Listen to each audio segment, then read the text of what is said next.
Good morning, everyone, I say at 2 p.m. How's it going?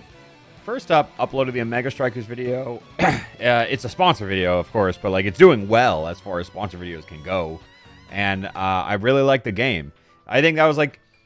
I don't want this to sound like I haven't tried in other sponsored videos, but I feel like that was the first sponsored video I've ever made that felt like an Alpharad video. You know what I mean?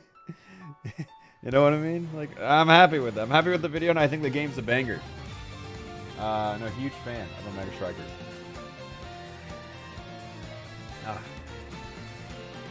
So how is it going?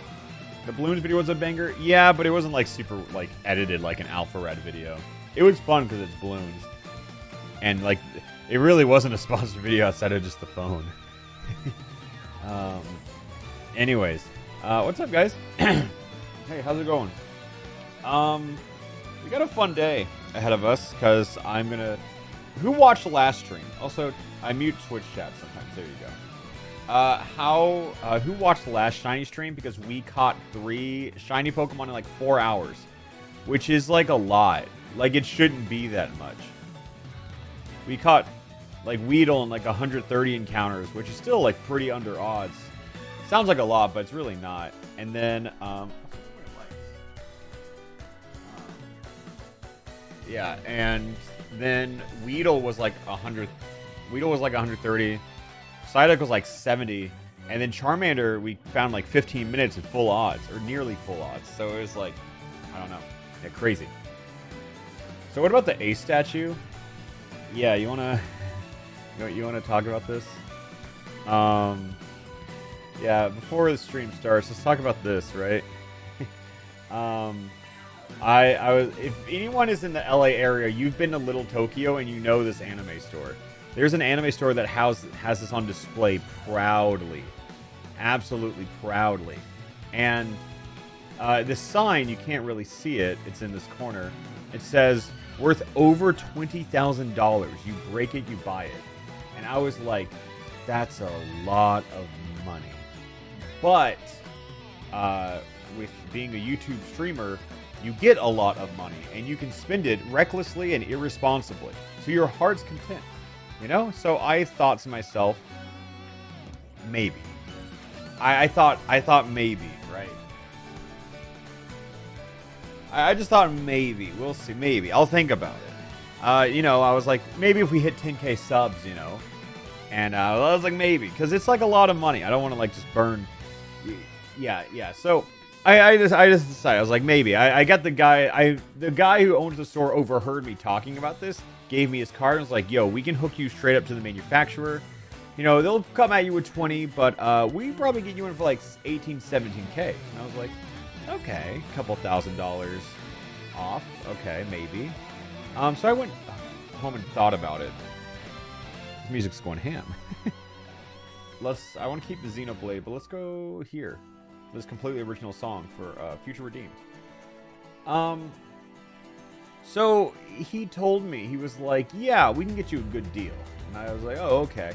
And then I went on eBay. So keep in mind, I was out there with my friends the whole time. And I was just thinking, is this worth a bit? Because, you know, when we have people come over to our house, like, they take pictures with the giant Miku plush. They take pictures with Fraser. And I think everyone would love to see the giant Ace statue in my house. And I was thinking about, like, the comedic value it adds. And if I put it in, like, a short, if I'm like, hey, guys, I made this bad financial purchase. But because of this short, it's now a tax write-off. You know, I think that's funny, right? So it can be worth it.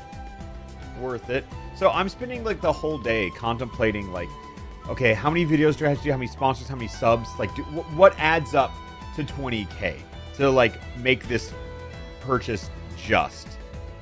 And I spent all day thinking. And then I got home, and I just went on eBay and looked up this exact same statue.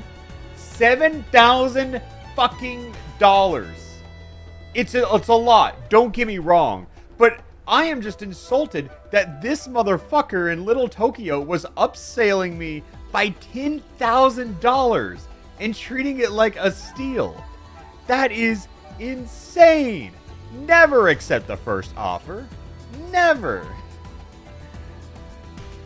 But then I was spending like all day rationalizing if 17K is worth it, and it probably wasn't. It definitely wasn't. But then when you knock $10,000 off the top, it feels like I'm getting a really good deal. So I told myself, I would justify the purchase alongside if/when we hit 10K subs.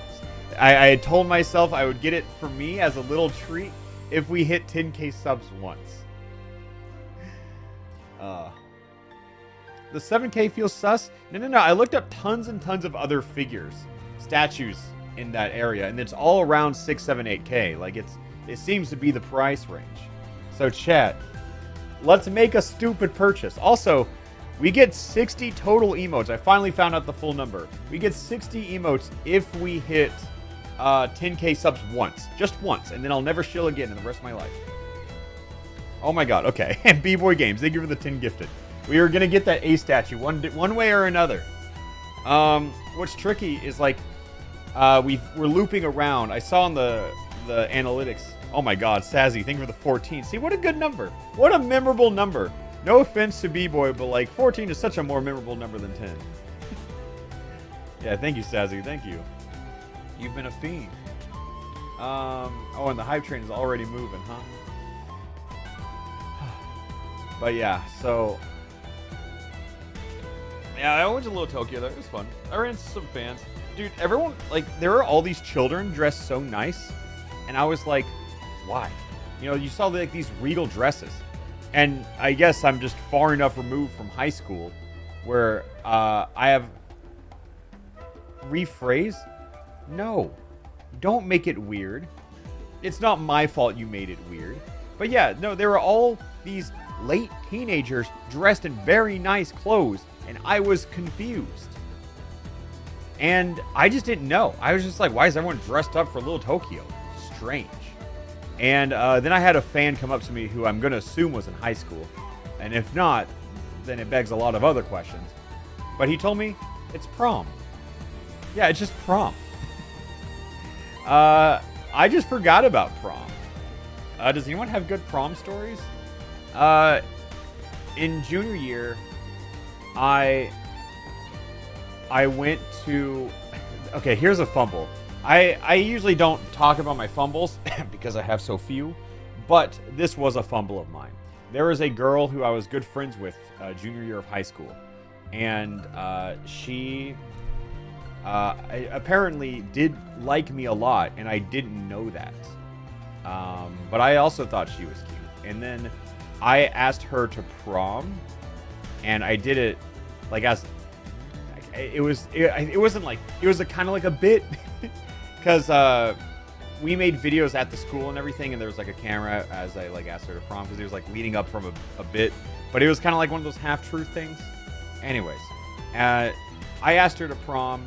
It was in a video. I meant it, but I see how she thought it was a bit. And then later, she asked me if we were going to prom, or were you just joking? Because I thought it was a joke. And in that moment, I felt like devastated. I was like, oh my God, she said yes as a joke. Oh no. And I was like, haha, no, it was a joke. Don't worry about it. Dumbass. No, she was trying to make sure it wasn't a joke. And I thought she was rejecting me. Yeah, so that was a fumble on my part. Yeah. No Riz, I was fucking 17. Just give me a break. Yeah, so and then senior prom, I have then decided I was too cool for prom, and me and like 4 friends went to Red Lobster and then went and played laser tag in nice clothes. So that was my senior prom. It was fun, but I don't know why I felt the need to be so anti-prom. I could have just done it. Chat, you're being way too mean to this funny story I told you when I was 17. Yeah, I fumbled a date with a girl that would have led to nothing and amounted nowhere. Like, it would have been 2 friends, too awkward to do anything, and then go home. That would have been what you missed out on. That is it. Like, that's it. You don't know that? Yes, I do. I was 17 and did not know how to close. And also, I was 17, so I wasn't even thrown into that situation very often. She could have been your high school sweetheart. So you don't... No, she couldn't have. I'm going to keep it a buck. No, she couldn't have. And I will leave the story at that.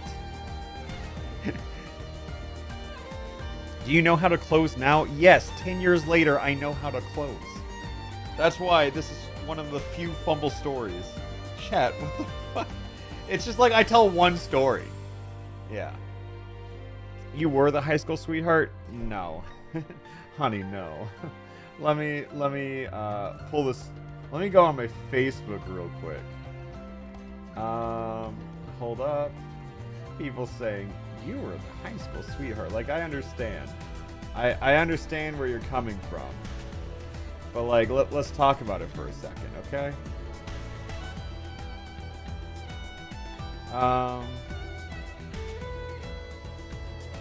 Like, wait, let me grab a few of these.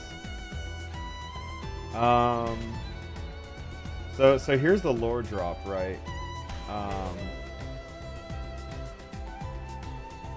Okay, so when I say, they're like, you were the high school sweetheart. Like, come on, man. It's been a globe and a half since then. Like, yeah. No, I don't think this dude was the high school sweetheart. This dude didn't know how to close. Guys, he has brown hair and glasses. It's not Scott the Woz. That's literally it. You can't just say Scott the Woz every time you see a guy with brown hair and glasses. Who's on the left? That's my friend Luke. He plays bass in like Ace of Hearts. Him and I are still really good friends. We don't see each other or talk all that often, but you know, one of those friendships that transcends that. I remember how I told you I was too cool for prom. Okay, well, peep the flannel first off. Well, it's because, dude, I thought I was very cool, for the record. As I was talking to a girl who worked at like a dry cleaner and thought it was cool, right? Yeah, and then I don't know where this picture takes it. Yeah, here's me at my friend's graduation. You know, like no, we've grown up since then. We've grown up since then. We've grown up a lot since then. I was stereotypical hipster ass. I was. I'll be honest. It didn't last long. It was really just a year. I got reading glasses and I wore them regularly because they made me look hip. You know? Yeah, it's... Old Rad uses Facebook. I don't... Okay. I used Facebook. That's the archive for pictures from 2014. That's where I had to go. Why? What is the necessity of that? When was the last time I actually posted on Facebook? I'm scrolling. It's just my grandmother tagging me and shit. My last Facebook status was in... We're still scrolling. We're getting there.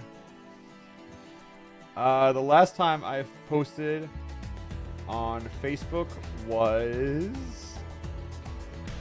It was a January 31st, 2019. And that was the first time in years. Yeah, Facebook is just connecting with your relatives, and I don't even do that. Like, my Facebook is dormant. It is a ghost town. All I really use Facebook for is to have a mental breakdown once every year and delete half of my friends on that because it has gone down.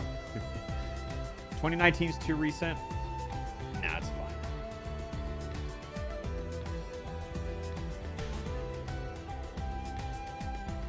What's your Tumblr at? I had a Tumblr.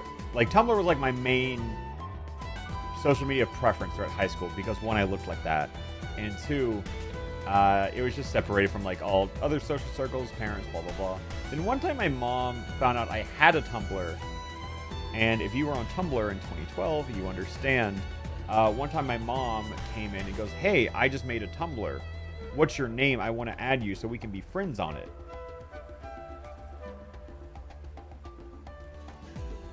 Keep in mind, very overprotective, very strict parents. So I go, like my mom was wanted to know everything all the time, like very overprotective. And then when she asked like if we could be friends on Tumblr, I said no. And if you know my mom, that is a death sentence of a response to say.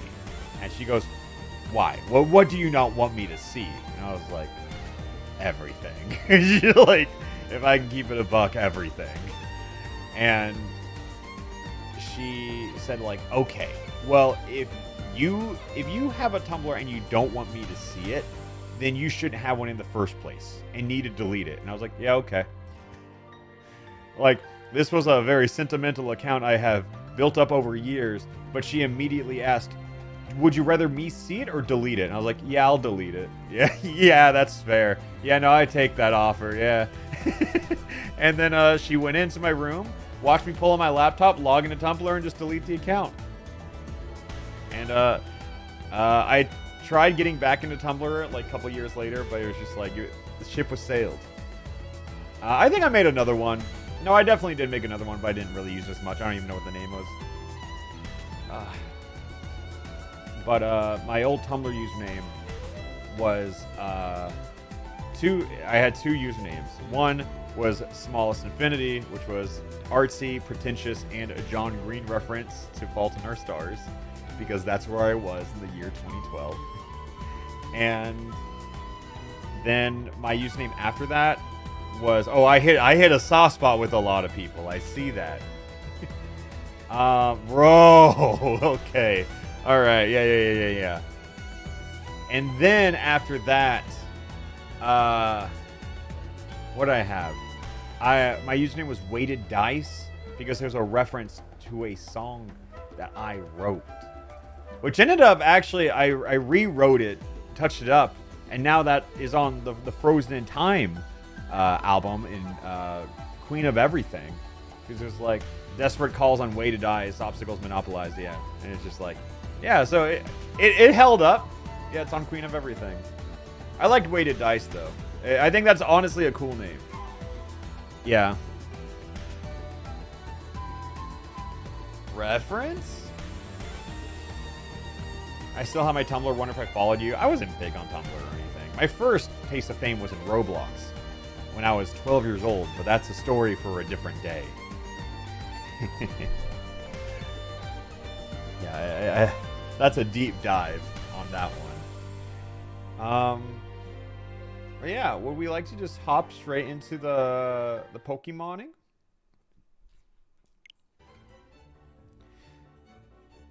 Oh. So, I do want to play Mario Pinball Land, but I also, I will get to Mario Pinball Land, but first I want to shiny hunt and just talk to chat for a little bit. I guess if we're doing this is kind of the game I can talk to chat in, and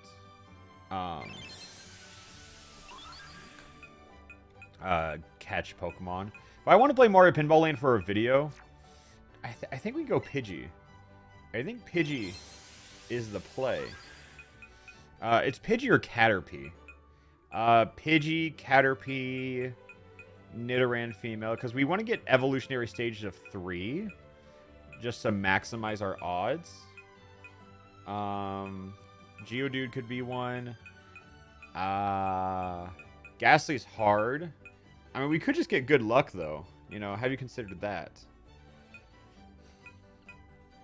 Yeah, I don't know what all's in here.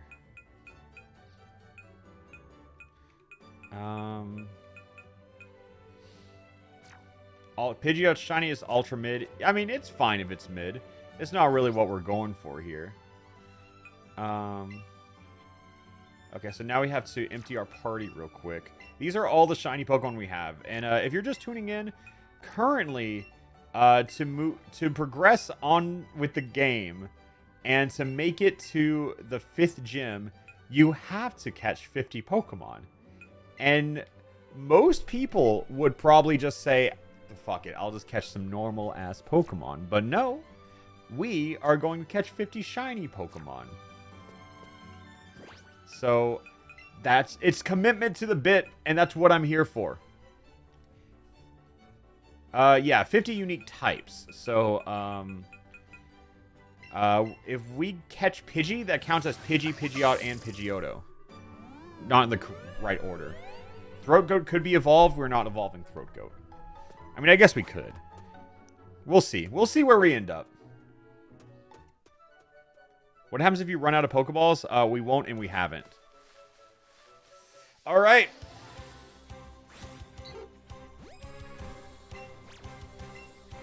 Oh, we do not. Oh, I should. Oh, never mind. I should. I'll run away real quick. All right. Let me through. Oh, also, it is a big shill day. Thank you for. Oh my God, the gifts and primes. Just a quick prime check before we get into the action known as shiny hunting. Yeah, if you guys want to check it, I'm really trying. I've never really like fiended sub numbers or anything before, but we're at like 7.5k, which is the highest we've ever been, by the way. And since we're here, I want to try to get the highest possible that we can. And that highest possible number would be 10k, because then you unlock the maximum amount of emotes anyone can have on the platform.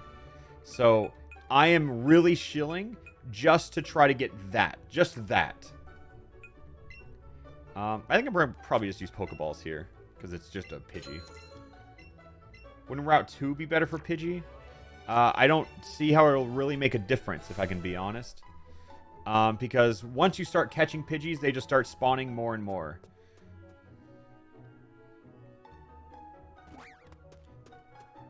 $10k subs can't be wrong. That's what I'm saying. Okay, if anyone needs filling in on that reference, I think this is like the most badass call you can ever make. Elvis Presley, I think he released an album called 50 Million Fans Can't Be Wrong, which is badass. Maybe it was 10 million fans can't be wrong. Either way, it was a large number just to flex. It's just like 10 million fans can't be wrong. I don't know. I think that's crazy. I think it's kind of badass. You know, if you ignore all the other shit he did. But like, it was 50 million fans. Yeah, I mean, they can't be wrong though, you know? They can't be wrong.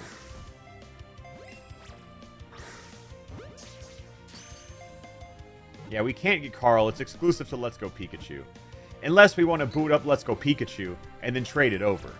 Which I guess is a possibility. But that sounds like a lot of work. Do it. That's a lot of work, chat.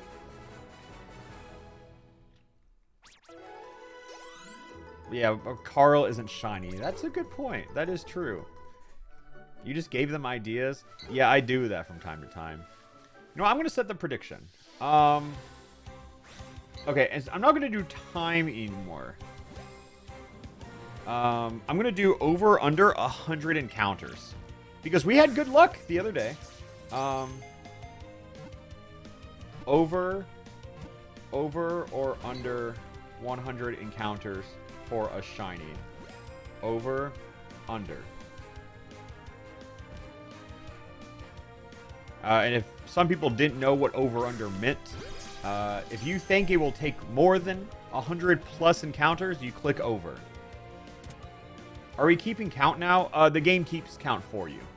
So, we don't need to guess. Or we don't need to track it. What are the odds? It's roughly like, with the lure that I need to equip.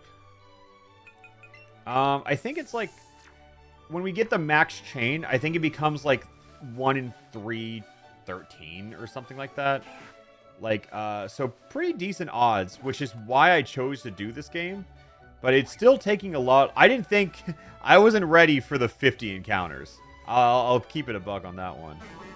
Okay, I cannot find... Okay, there's Pidgey. But as soon as we catch 11 Pidgeys, Pidgeys just start spawning all the time.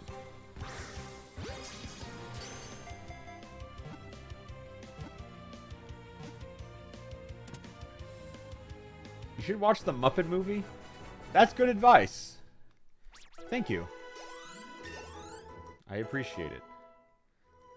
They said the egg lock link isn't working. You mean the Discord link or the... There is no, like, just the Google form?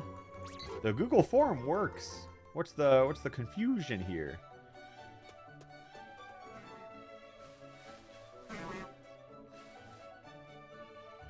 Oh, did it actually stop working? I can see how that happened. Let me try this then.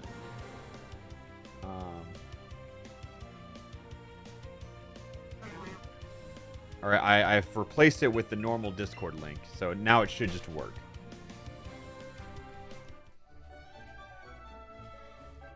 Imagine if I get another 3 shinies. If I get 1 shiny, I'm going to, I guess I should just leave here. This route's being brutal. Hey, I want a shiny Carl. I have a shiny Vileplume. Can I trade it to you? No. I think a lot of people have traded or offered to trade shinies to me. But I think it's surprising to me that they don't see how that kind of defeats the purpose of the run.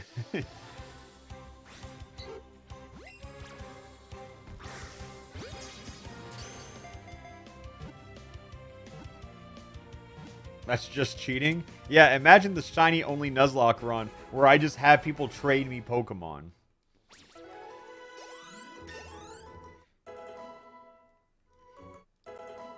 It could be interesting to do like a Scarlet Violet run, but I do trade every Pokemon I get with like a link code.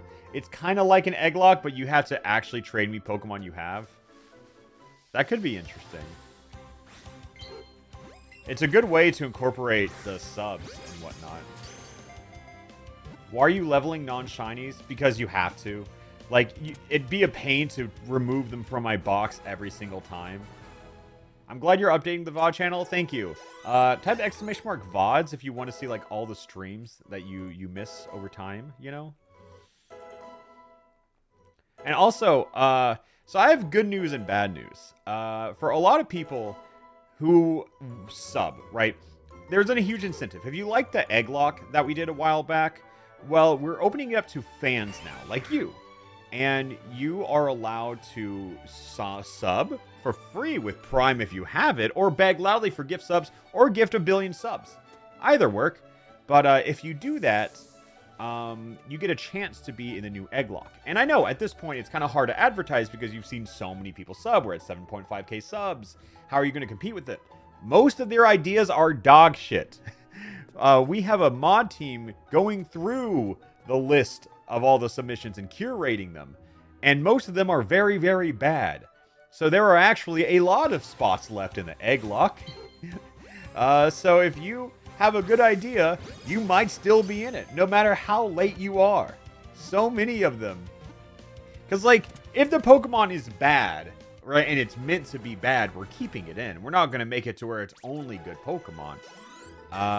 We're making it to where it's only the funny ones, or the interesting concepts. Like, we saw one that's a Shedinja with Flare Blitz, Volt Tackle, Wood Hammer, and Double Edge. And it's like, that's funny. It's not good, but it sure as hell is funny. So we're keeping that one. But yeah, and then if you do sub with Tier 1, Gifted, Prime, whatever, they're all equal in the eyes of the Lord. But one of them does steal money from Jeff Bezos, which is the preference that we have around these parts. Just a quick Prime check. Will we know if our ideas are wacky enough to make it in? There's really... Maybe. I think whenever the game... When it comes out, we might put out like a Google Doc that everyone can see. So that it has everyone's Pokemon and what they are. So you can kind of like Control F, right? I guess. Yeah, we might do that. Surprised nobody gave you a Mon with Defeatist? How do you know? How do you know nobody did? It's a wild thing to say. I wouldn't want the spoilers personally. I might not say... I might put a Google Doc out that shows all the names and the numbers attached to it, but I probably won't show what the Pokemon is, you know? But yeah, so if you guys want to sub, you just link your Twitch to your Discord, and then it puts you in the server. And then there should be a little private server or a little chat room that only subs can see, and it has a link to the Google form in it. I want to come up with more incentives for like runs like that, because I think the Eggloc's really cool, a really fun way to incorporate viewers, and I want to try and find more ways to do stuff like that, because I think it's a pretty cool idea.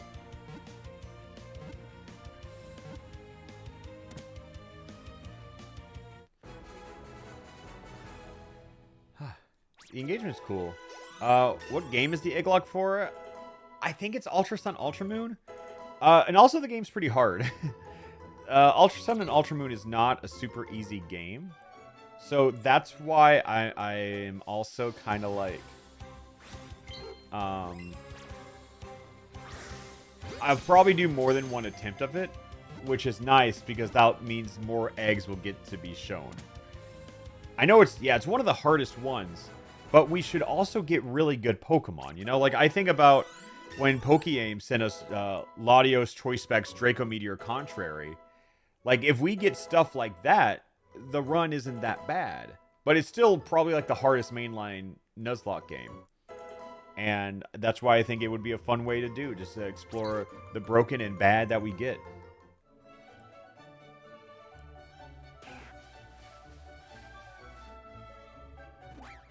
Oh, there goes Pidgey. Oh, I just missed that one.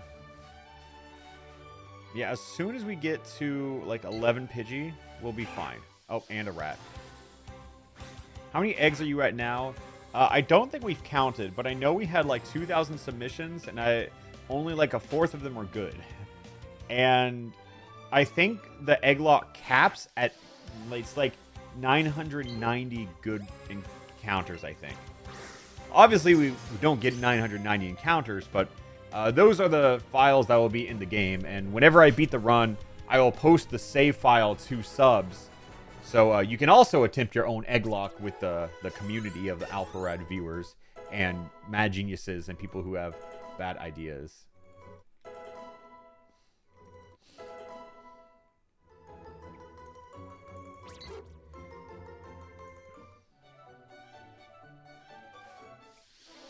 Necrozma ends runs if you don't get a Zora.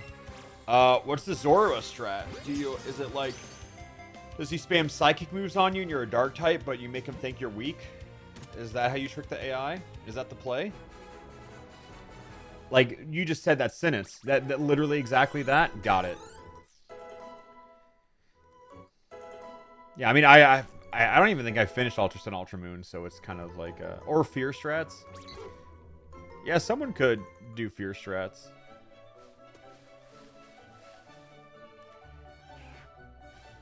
It'd be hard just to not level them, though. Has anything interesting happened yet? I talked about why I am shilling so hard and what I would do if we got to 10k subs over time. Because I would make a very large, financially irresponsible decision. And that's it. Oh, and I mean, there are other incentives, too. I would never shill again. Until I do. That's true. Maydress, sure. I said that. Are there any Pokemon that are just flat out banned? No, not really. Oh my god, wait, Soft Pigeon, thank you for the 5 gifted. Yeah, thank you. Everyone say thank you. Toasty just says Maydress smile. Every time Toasty says something like ominous like that with the smile at the end, I can't help but to think she has pencil in hand. It's a terrifying gesture if you think about it.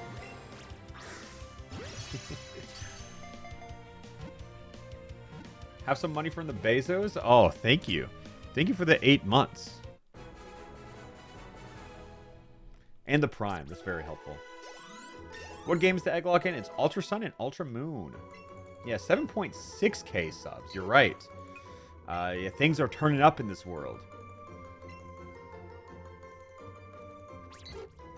Pidgey from above. How many encounters? Most Nuzlocke games have probably anywhere between like 40 to 60 encounters that you could get. So it's probably something like that. And then, yeah, it's probably just that. But I'll probably do multiple runs because I will reset. So who knows? Who knows how many...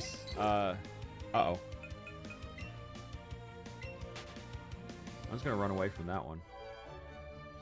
If you see them do the animation without the ring disappearing, it means they're going to run away. And that is very scary for our run. Because if they run away, it breaks the catch... Dude, look at this fucker. Still excellent, though. One of the modders compliment your egg and it made your day. Nice. I have also given the modders full permission to stream the sheets and rank them. Yo, Orpheus Jack gifted 5. Oh, I missed that one. I guess it was just now, but thank you. I should do a truth or drink stream. No, I'd get so fucked up. I don't want y'all to know shit about me.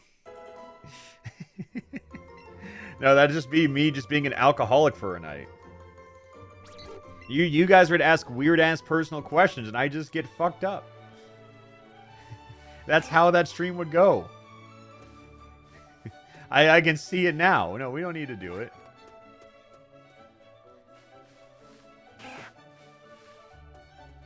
Hello, Pidgey. Hello, Pidgeys. Yeah, they're like, what's your social security number or take 3 drinks? That would be good content. I don't think so. If you want me to drink on stream, just say you want me to drink on stream. Let's not post personal information as a topic.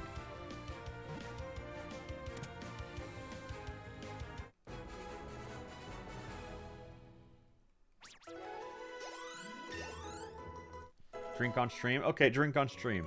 What is the drinking game you want me to play on stream? That is the question. One stream that I want to do.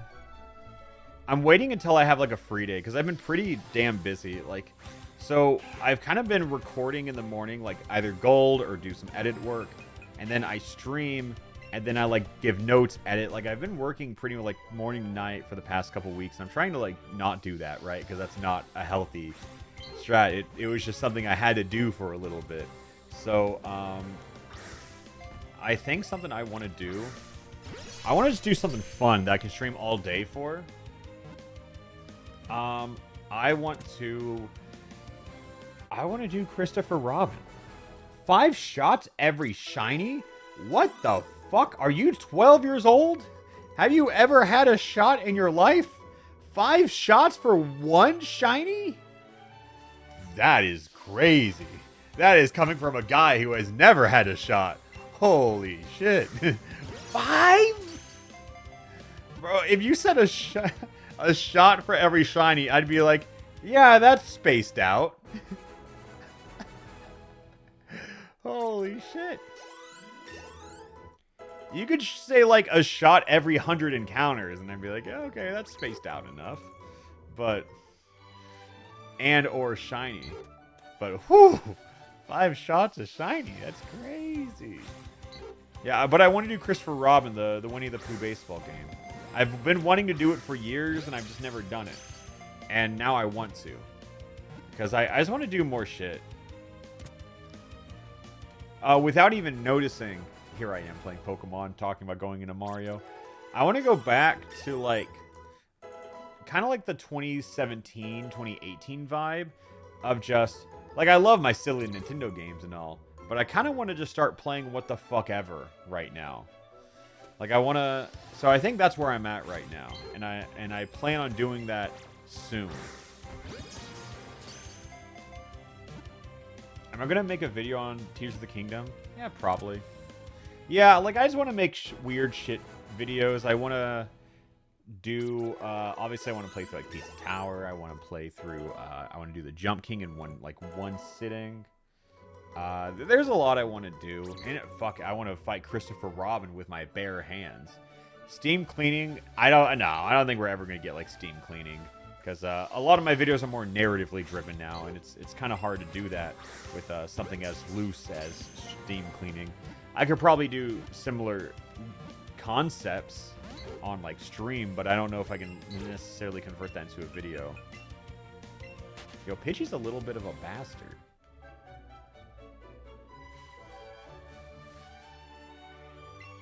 Maybe we switch to Great Balls. Because he is being a little bit of a bitch. Alright, we stand here. We wait for the bird. Can we get some hits for the bird? Make him spawn. Make him feel welcome here. Okay, there we go. Play Xenoblade? Nah, I'm probably never... like, I love Xenoblade. I'm a huge Xenoblade fan. I don't think you're ever going to catch me playing Xenoblade on this channel. It's a game that I love dearly. It is my favorite series. And it is not an experience I want tarnished with backseating. That is me with most RPGs, though.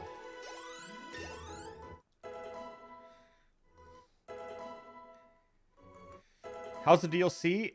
It's so fucking good. But I do have one problem with it. You know how there's kind of like that trend that everyone kind of memes about? How movie trailers give everything away about the game? Yeah, because we all know Rex and Shulk are in this game because of the trailers, right?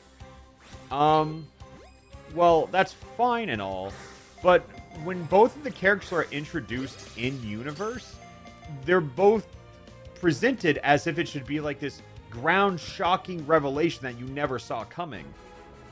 And it just makes me wish I did, you know? I don't know, I just wish that was how it was. I wish they didn't... I think if they did not tell us that Rex and Shulk was in that game, people would have been losing their shit, you know? That would have been such an insane reveal. I stopped watching trailers. I mean, look, it wasn't like a Nintendo Direct. It was all over Twitter. Like, it's hard to be online and avoid trailers, you know? I went crazy at Rex's intro anyways. Honestly, same. I, like, popped off my room when he said a thing or three, you know?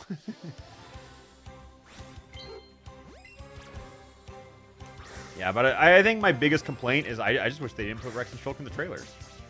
That's it. But they needed Rex and Shulk in the trailers to sell the DLC? Well, I'm kind of speaking like in a world...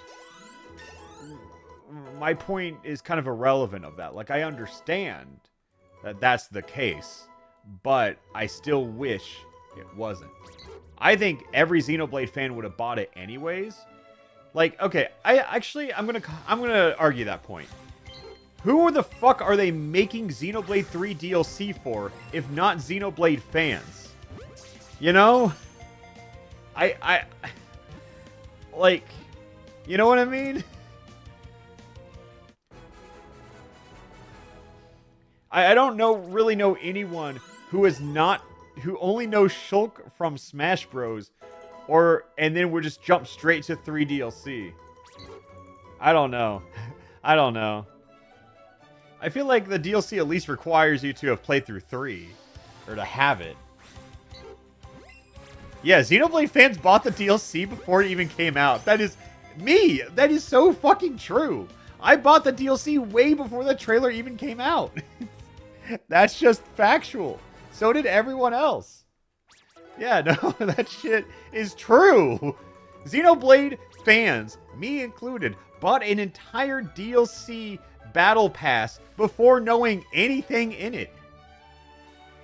Because we just trust the fucking game. I knew nothing about what I was putting money for, but I just did it anyways. Because I felt right. Literally every single Nintendo DLC. I mean, it's not like every Nintendo DLC. It's more like Fire Emblem, how they handle DLC. Because, like, it's pretty different. Because, like, I mean, with Smash Bros., at least you know you're getting 5 characters, you know? Like, it's... With Xenoblade, we had no fucking clue what the DLC was going to be. We didn't know if it was going to be, like, a Torna thing. We didn't know if it was just going to be, like, a game mode or extra blades. We didn't fucking know.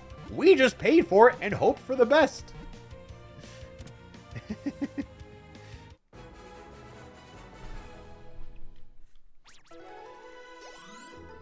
Fire Emblem has a wonderful place in my heart, but I have not played in years. Low-key, hard vouch, Fire Emblem Engage. The most recent Fire Emblem game, super good. It's probably my favorite modern Fire Emblem. It's very good. I mean, Awakening's kind of the GOAT, so it's always hard to say for certain. Oh my god. Dude, this Pidgey got hops!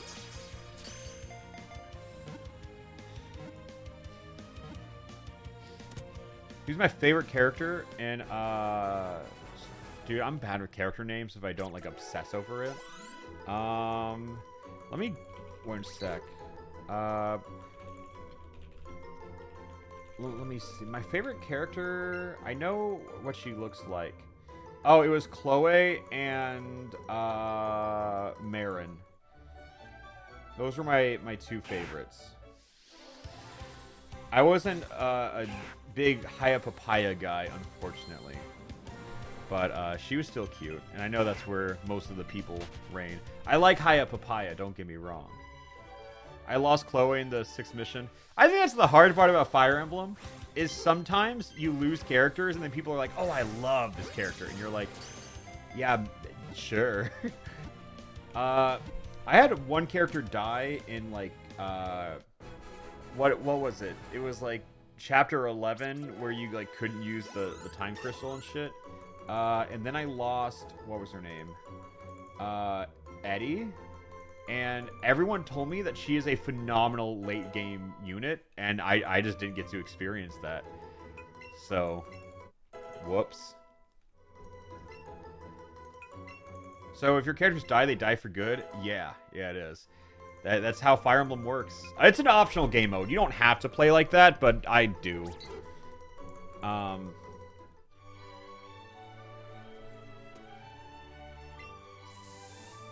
Normally I play on like more casual modes, but I just wanted to challenge. And I played a lot of Fire Emblem.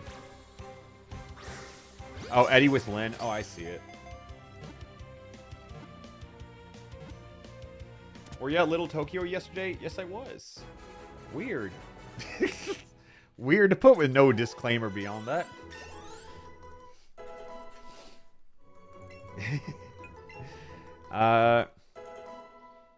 What?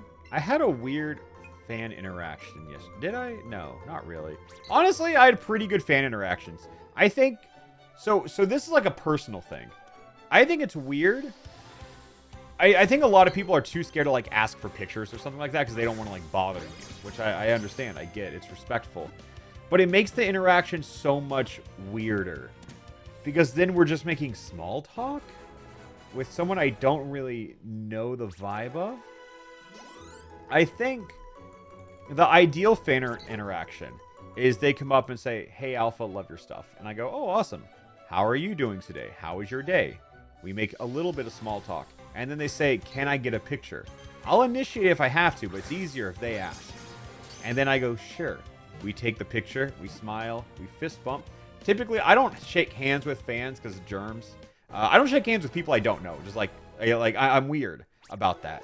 And so people will always reach for a handshake. I'll do this, and then it's like this awkward... Sometimes people do this, and that makes me very uncomfortable because it's like... I'm doing this for a reason, and then they're like trying to be funny, and then they'll just do that, and I'm like, okay, guy. That's happened a lot more than I'd like to admit. Yeah, grabbing the hand is whack. Yeah, agreed. I just say, "Yo, man, I love your stuff," and leave. Okay, that's like the drive-by of fan interactions. Because I don't know what to really say to that. I just, like, people will be like, "Hey, Alpha, I love your stuff." And then it's just like, you're drawing attention in, like, this crowd of people. And now they look at me, and I'm just like, "Oh, okay." I don't know. I like talking to the fans. I just feel uncomfortable when it's the drive-by. Because then it feels like I'm like the waving princess in the Disney parade, you know? That's how it feels. If I ever see you, I'm going to throw a Hoppip keychain at you. Don't. First off, that might hurt. Oh, shit. That will hurt. Don't do that, please. Don't throw anything at me. Also, I have people who try to give me gifts. It's very nice. But, someone found me at Little Tokyo and tried to give me like like a One Piece Ace figure. And I appreciate the gesture, but there's a but I don't want to haul around this fucking figure when I'm just trying to hang out with my friends. Like, I understand the nice sentiment, but I don't know. It's a nice sentiment. But I'm just like, bro, what do I fucking do with this? Can I give you a high five? Yeah, Toasty, you can give me a high five. I actually met Toasty at a MomoCon a couple years back, or 1 year back. Yeah. And she gave me a little doodle, which I have on my desk still. Your leg hurt that day? Why? Is that just a lore drop, or like did something happen, or what's going on? What do you think of the most 4 recent chapters of One Piece? I can't really give you a thesis statement on the past 4 chapters. I don't really remember what happened yesterday, for the record, but it has been peak. One Piece lately has just been all gas, no brakes, and it's been pretty fucking crazy.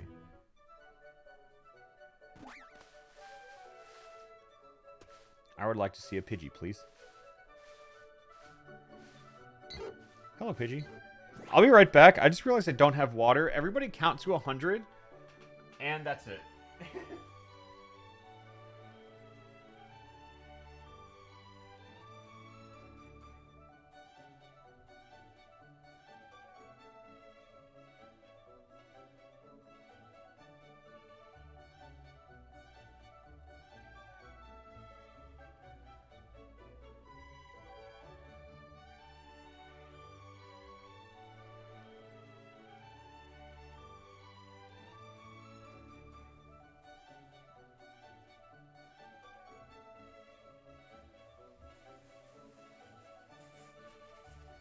I tried to get away with not having water because I was like, I guess sometimes I stream and I don't really drink water at all. Normally I do. Normally I'm a huge water drinker. But I thought maybe I won't need it. And then I forgot I was going to do shiny hunting, which is also known as the stream where I just talk to chat. So bad idea on my part.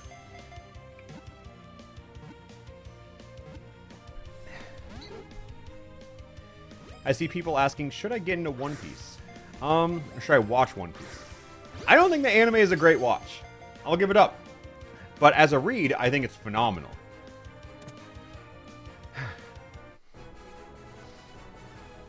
Yeah, I do not really vouch for the One Piece anime. It's pretty hard to watch. Oh, Haruka, hi. Again, I always read chat over here, and you're just badges to me. I'm just looking for more birds.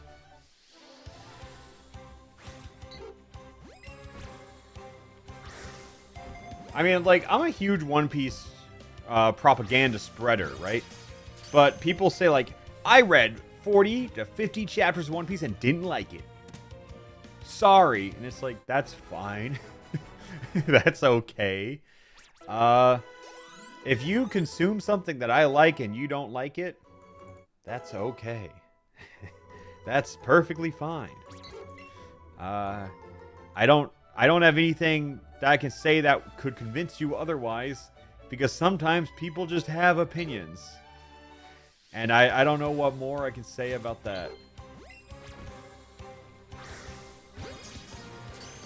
Have you seen Chainsaw Man? I haven't finished the anime, but I'm caught up on the manga. So kinda.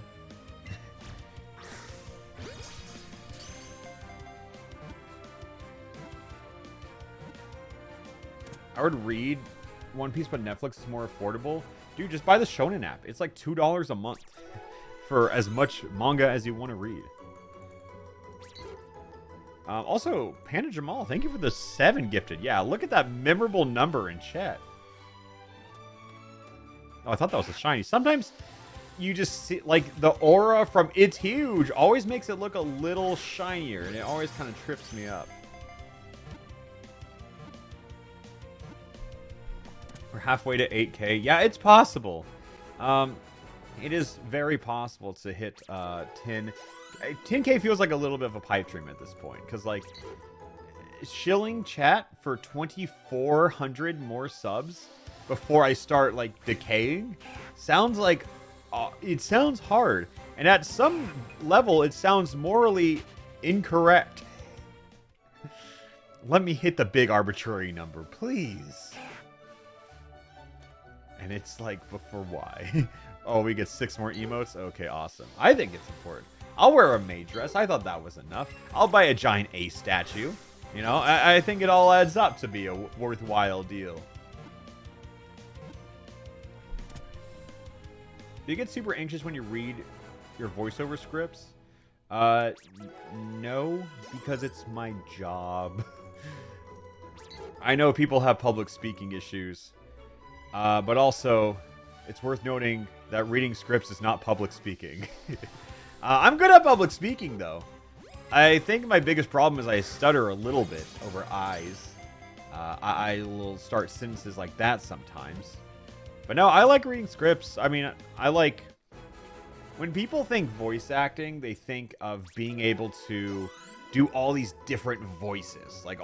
But I can't really do voices, but I think I'm very good at delivering emotion and cadence. I can imitate cadence really well. Like, I think I am a good voice actor, and it's shown through scripts, but, like, I can't do silly voices, right? You know what I mean? Like, I think when I say voice acting, people think something different.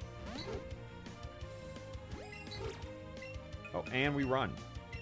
God, Pidgey's a little bit of a bitch. Yeah, people talking about the voice acting thing. I mean, obviously some details were embellished for the story, for like the River City Girls voice acting bit. So let me give you the 100% truthful version of that story.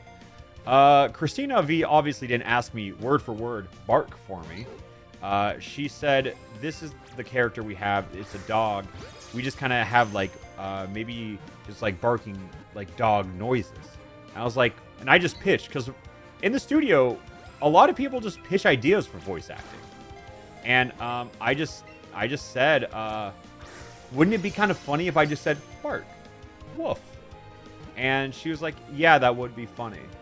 And then we just did it. That's it. And then for the ferryman, I just wasn't aware of like the... Like, I know who he is in mythology. Greek mythology, I just didn't realize his name was the ferryman. So that was just on me. A lot of people said shit like, he literally had a line talking about how he didn't have skin. And I was like, I thought that shit was an expression. I don't understand the full, like, vastness of the world. He might just be saying some shit. I don't know.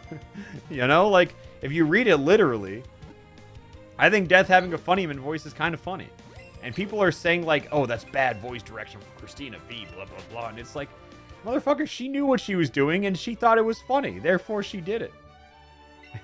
Like, she was in on the joke, and I wasn't, if anything. Yeah, I think it might be time for double trouble here. Yeah, these Pidgeys are becoming a little obnoxious. Christina V will always be the GOAT. Christina V is the GOAT, honestly. Her and I got dinner a while back, and it was the day before I posted the short, and I just had to make sure she was okay with it, but she found it funny. And then tweeted, at Alpharad, would not bark for me, sad face emoji. And I'm like, okay. People are getting the wrong idea here. People are now misunderstanding the situation. Context is a crucial key. Yeah. It's funny, though. No, she's great. Have I watched the new season of JoJo's? Not in its entirety. I watched literally the day JoJo's came out. I watched the first 12 episodes, and then they decided to not release them. And so I stopped. I've already read part 6, so I didn't really feel the need to watch it all. But whenever the final part came out, I watched like maybe like the last 6-7 episodes or so. So I made sure to watch those because I know I've read Stone Ocean, so like I know what to expect. Part 6 is not good. I think it's great. Part 6 is very good, I think. I'm not gonna like vouch for the anime because I think just how it got delivered was very bad. But I think part 6 is very good. It's one of my favorite JoJo's parts. But now I'm very... Are you reading JoJolands? I'm not, because I haven't finished JoJolion, and I would like to before I start part 9. I'll probably just finish it within, like... I don't know. We'll see. Yeah, part 7's peak, though. Dude, if parts... Like, if JoJo's started at part 7 and ended at part 7... Like, I think people would revere it as, like, one of the best single series of all time. That shit is so good. JoJolands is already good. Well, here's the thing. Like, I've seen the Golden Boy that they've brought back for it. So, no surprise there. What the hell? How did those miss?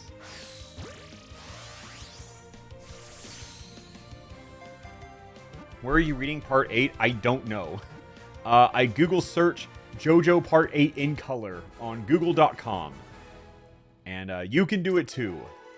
So many questions, just in life, can be resolved through Google. Sometimes, I think it's really funny when people will tweet at me and I sass them just a little bit. And then they'll say like, oh, well, where can I find it? And I'm like, just fucking Google it, man. Like, I don't know. I think Googling should always be the first answer before asking internet micro-celebrity.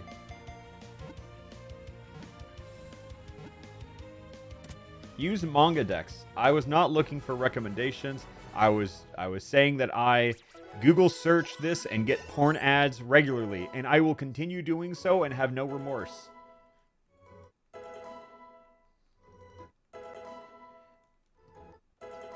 Can I read JoJo's out of order?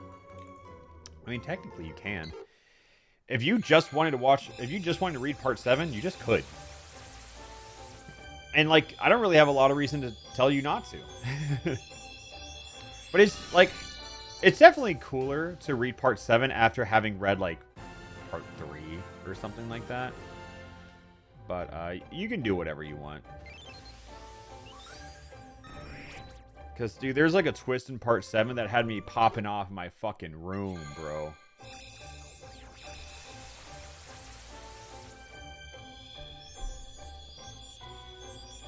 Yeah, part 7 is probably the best one to just hop straight into, though. How far am I into One Piece? I am done. I am done with One Piece until the next chapter comes out. Yeah, so now we just gotta watch all the boards evolve. Yeah, that moment, hell yeah. Josh says, catch a Weedle? Josh, what if I told you I've already caught a Weedle? And it was shiny, and it was awesome. What would you do? What would you do if I told you that? Have I read Pokemon Adventures manga? No, I haven't. But I kind of want to make a video that's like, I read Pokemon Adventure, so you don't have to. Because everyone talks about the Pokemon manga and all the violent shit in it, but no one... I feel like I'm going to say 90% of the people who talk about the Pokemon manga have not actually read it. That's just the vibe I get. So I kind of want to make that video.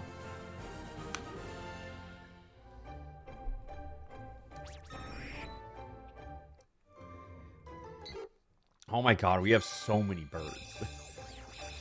It's kind of like when they say Earthbound fans finally get to play their favorite game for the first time. Diego Brando might be better than Dio. 100%. No, I'm a huge Diego fan. Have you read the Splatoon manga? I do have it. I read the first volume, but that's it. All right, 47 Pidgeys. On to the next one.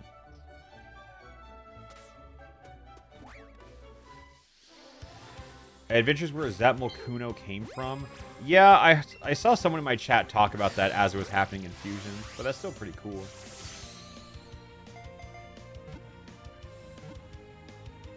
Have you read the Zelda manga? No, I straight up did not know about that one. I have... Joe's read the Mario manga, which is pretty fucking crazy. Because, okay, so I'm going to say something that will blow your mind. Let's treat the manga as canon material for this argument, okay? In the Mario manga, Dr. Mario and Mario are two separate characters. They are unique and different humans. Not like AU Mario with the doctorates. They are different characters. They are different people. And I think that's made me view Smash very differently. It's not Mario with a doctorate. It's just a doctor with the last name Mario who looks like Mario. I just think that's really funny.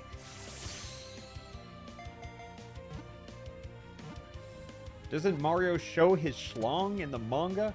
I don't think you read the manga. And if you did, what the fuck? Huh.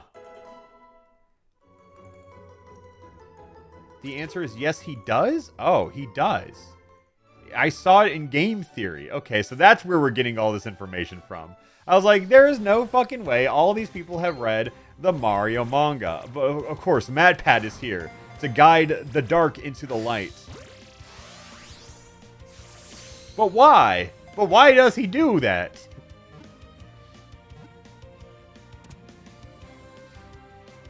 Yeah, thank you, MatPat. I didn't realize how petty of a person I was until I met MatPat. And you guys remember the pandemic. He played my Mario Maker levels. He said, oh, because of Rubber Ross is still working on his Super World, this is the next best thing. And I took that personally.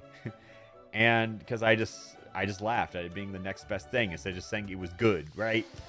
And I guess the only thought I've really had on MatPat over the past few years is that. So then when I met him, took a picture, I made a reference to that joke and was a little petty about it. And then somebody reminded me that that was 3 years ago. And to that I said, yeah, I know. And they said, you're very petty if you've held on to that for 3 years. And I said, fair enough. And that's how I was reminded. Isn't MatPat insanely transphobic? Insanely is an intense modifier. There's no way. Right? There's no way, right? Is it just like a theory misunderstanding? That sounds like... Insanely is a huge modifier. Yeah. I was like, I could imagine if he accidentally said something in like a theory when deep diving through lore and said something that was accidentally transphobic. I can believe that. But calling someone transphobic as an adjective is like bad. Don't do that. I don't think the person who accidentally says something transphobic is a transphobic person. You know what I mean? I don't even know if he said anything, you know? But like, just like on principle. I think that's a good rule to mention. You know, I think sometimes one of his workers are LGBT. Okay, well, that's like, oh, I have a black friend. You know, like you can't use that one. That is not the defense you think it is. Yeah. That's not the defense.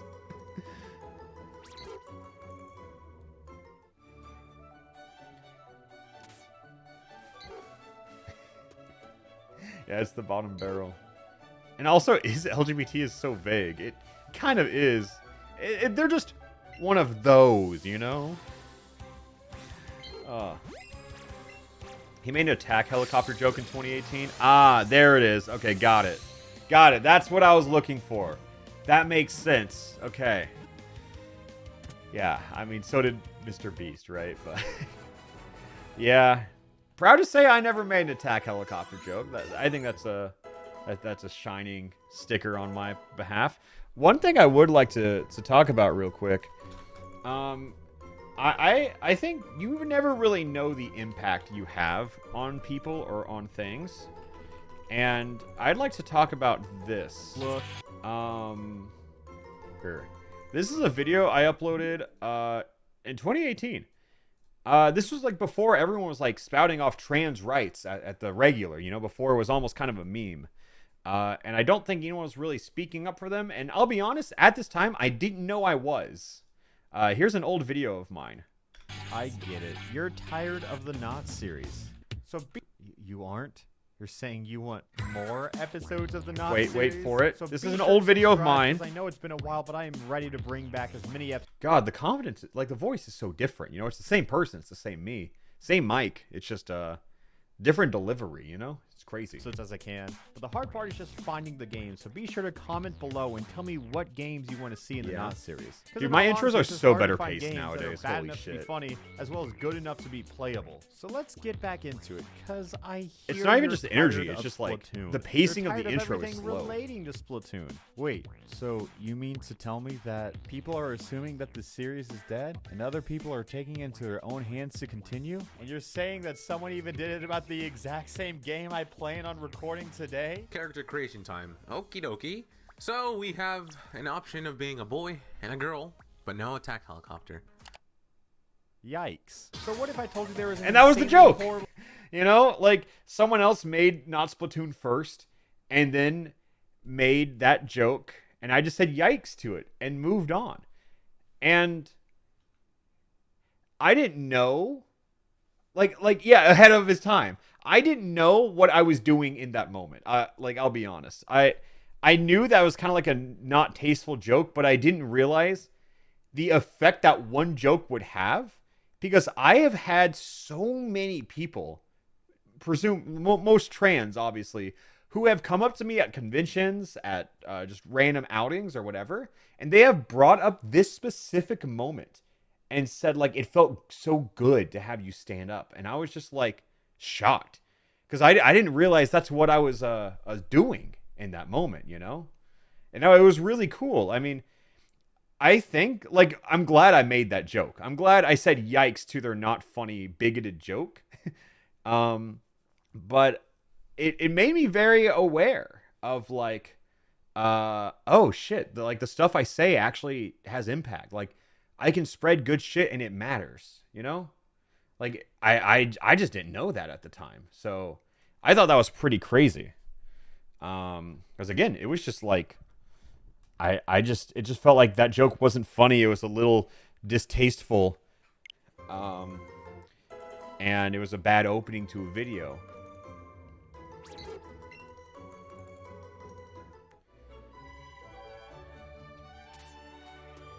Someone said MatPad made the exact same attack helicopter joke. Okay, I think you misunderstood the video. That was not me making the attack helicopter joke. That was me making fun of somebody making the attack helicopter joke. Little slight difference there. But yeah, trans rights, yeah, and all that good stuff. But I think it's like that joke made me aware of how important it is to be a beacon for like the shit you believe in, right? Because even if you're fine, you have this good understanding of the world, someone else might not, and they kind of like they just need a random YouTuber to make them feel validated. And you know, as stupid as that sounds, it made me realize like the importance of the shit you say, you know? I don't know. And then like, because I remember, obviously, I talk about it a lot, bi, all that, he, they, we rock it, right? And I don't really feel the need to speak about my shit. Like, I could give less fucks if people know I'm bi, if people know where I fall on spectrums and shit like that. Like, me, personally, I do not give a goddamn fuck. But the reason I talk about it is so other people feel like they can, you know? Like, I talk about it so it feels normal. Because to me, it is. But for a lot of people, it's not. So that's kind of why you got to do it. Oh, also, someone says, you're bi? And I guess, like, that's also another reason to do it, because then people don't know. But I think some people are also very weird about it, so that's why I don't, like, talk about it all the time, because people are very weird about sexuality with people they don't know. But, yeah, it's crazy, though, that transphobes all have one joke, though. Yeah. Can you at least get a source before getting mad at Matthew Patrick? I'm not getting mad. It's like, I literally actively told people, like, even if he said something, it's probably not that big of a deal. And then some, like, that's not me getting mad. I think they're asking chat. Oh, okay. At least ask for a source. Okay. First off, you're off your goddamn rocker asking Twitch chat for a source on the shit they're saying. Sometimes you just got to use your critical thinking and just assume if shit is real or not. Like, that is your responsibility. Once someone types it into the Twitch chat void, it is on you to fall for it or not. It's like the same people who comment, they're like, hey, I got scammed by an account in your comment section saying I won a giveaway. And I'm like, that was your fault. I will victim blame when you fall for shenanigans. That one is on you.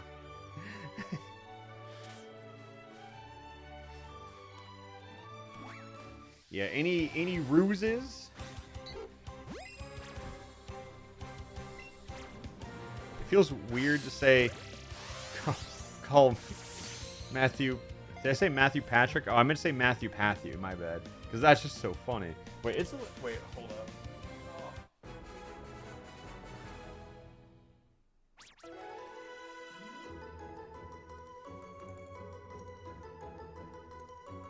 Oh. All right. Saying the full government feels illegal. It does. I don't really like saying the government for anyone. It's so crazy how, like, in high school, you know everyone's government, sometimes even middle names. And then you get to, like, college and post-college, and you have friends, and you'll just, like, be friends with Jack for, like, 3 years, and you're like, what the fuck is Jack's last name? You know? That's the weird part about being an adult, is you just kind of don't need that information. Yeah, like Vinny Vine Sauce? No. That's not what I was talking about. Like Yaki in the Mario Party video. I don't think these are examples of what I'm talking about.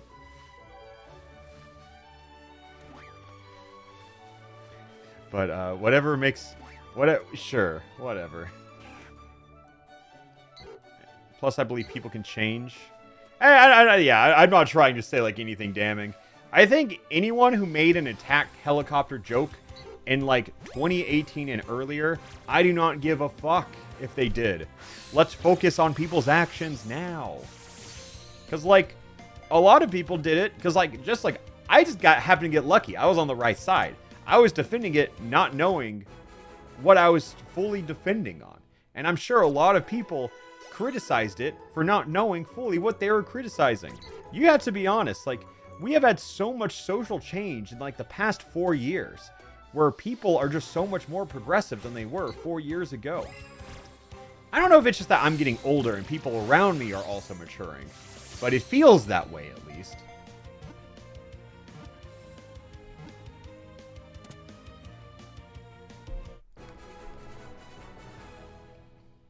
I gotta still remember back in 2010 the internet was like super edgy. Yeah, I mean, I just think about using like what I think is really cool. Let's talk about it. Back when I was younger, when people said the word slur, it only referred to the N-word. That was it. That was the one slur, you know? But now we have a lot of them. And I know that doesn't sound like it's a good thing, but those words that are now considered slurs used to be common speak back then, you know? So like, that was the one slur. The one slur, no. Yeah, like, I think it's cool that people are realizing language can hurt, and we're taking these words and putting them in the no-no square. And I think that's progress, right? I don't know. I'm just like, yeah. I think it's progress. Like, the world feels so bleak all the time, you know.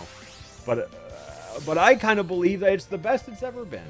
And it's still pretty fucking bad, don't get me wrong, but things are better. You know, in some way, the things are just better.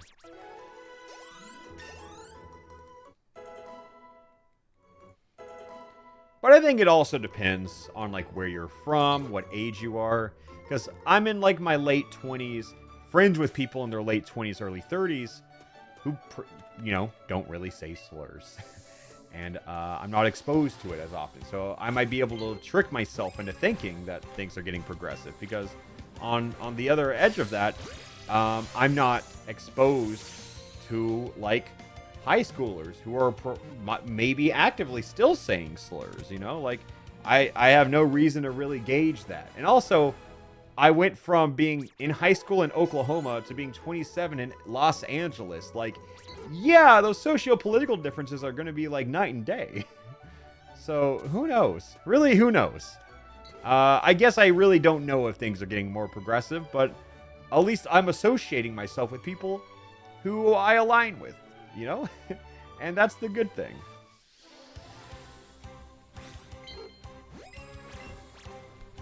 It's still interesting to think how you change, how you grow older. Or change how you can change as you grow older. I talked about it the other day. I think cringe is a beautiful thing. Hear me out. I think cringe is so good. You ever open a conversation from like 3 years ago and you read it and you're like, why did I say that? You know? I think that cringe means that you've grown and you've changed. I think cringe is such a necessary part of character development because if you see some shit you did years ago and feel embarrassed by it, and it wasn't like an accident, a slip, a fall. It was just a way that you carried yourself regularly. If you see that, you're free, you know? Like, you now act... You guys get what I'm saying, right? Like, it's if you look back and you cringe, that means you've grown. If you look back and be like, that was awesome, you're probably the same fucking person. It's a cleanse. You see what I mean? To be cringe is to be free. To be cringe in present tense is weird.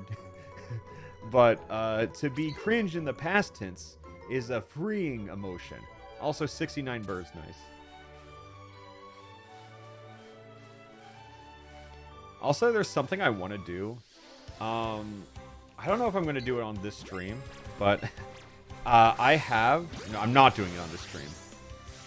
But I have the first Let's Play I have ever recorded, fresh from 2013. A complete and edited Pokemon Sapphire playthrough. It is not uploaded anywhere. And I want to react to it on stream. So that's my plan. I don't know when I'm going to do it. Okay, how about this? We'll work our way to 10K in subtle increments. If we hit 8K, no, 8.5K, I'm changing it. We'll work up there. End goals. Hold up. I'm gonna do 8.5K subs. React to first Let's Play. There we go. There we go. All right, we'll take it step by step. If we get to the sub goal, we'll go up along the way. Chat, you gotta reach it. It was part of it. It was all filmed on my laptop, no game audio, with a blue snowball microphone. And one of the episodes was filmed in my car because I was picking up my sister from school. And I had to wait a while, so I recorded episode 3 of Pokemon Sapphire while I waited. It's a full adventure, guys. And, like, the thing is, it's no Nuzlocke, it's no nothing. It's just an edited playthrough.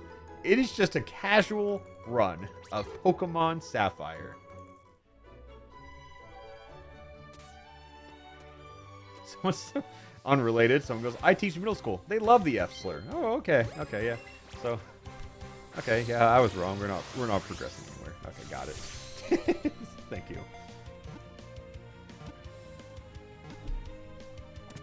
Are there episode numbers?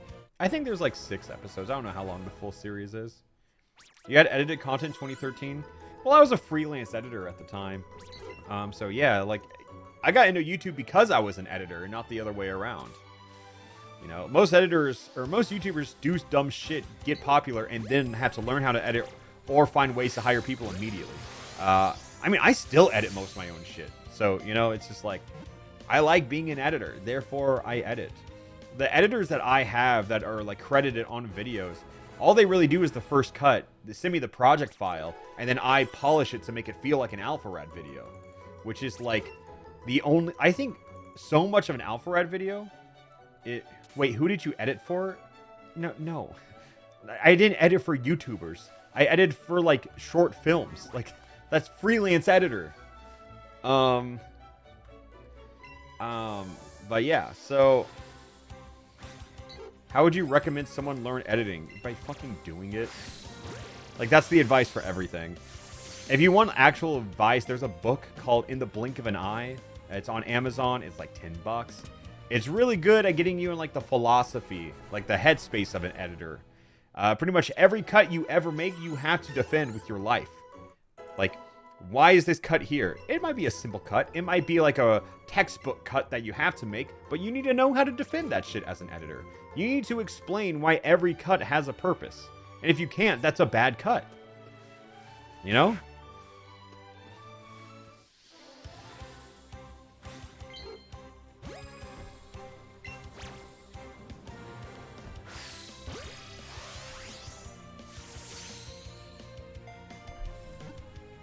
I tried editing once and background music is really hard. What does that mean?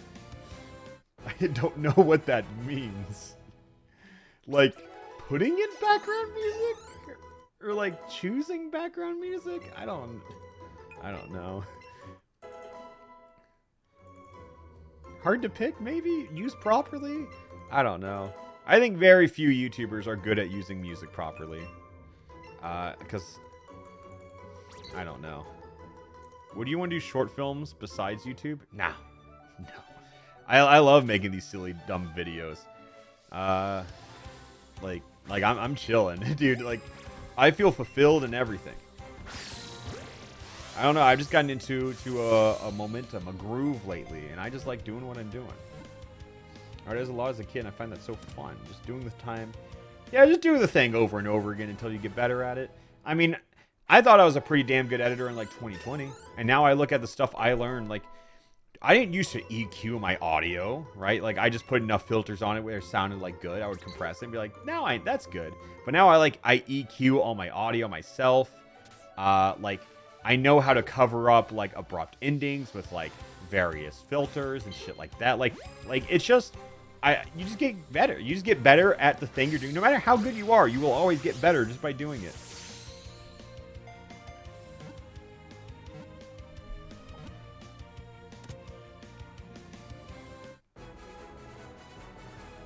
I thought I was a great artist back in 2013. Yeah, I think art in any form. Art is the easiest way to look at your own improvement. Because you'll be so proud of finishing a piece of art, and then you'll look back on it in 2 years, no matter if you're in music, in like 2D art, or in anything, and you'll hate it. Not that you hate it, you're just like, ooh, I can't believe I thought this was good. You know, much like cringing. You look at that, and you're like, you know you've grown because of how not great you think it is now. You know?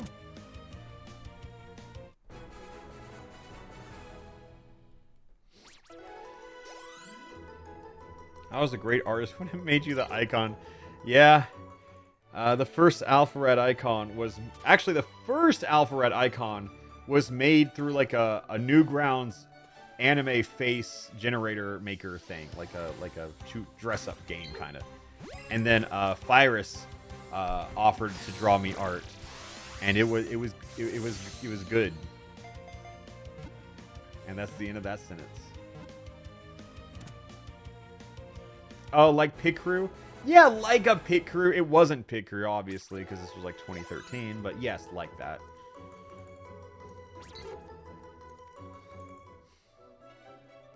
How many Pidgeys? Oh, that's a Rattata.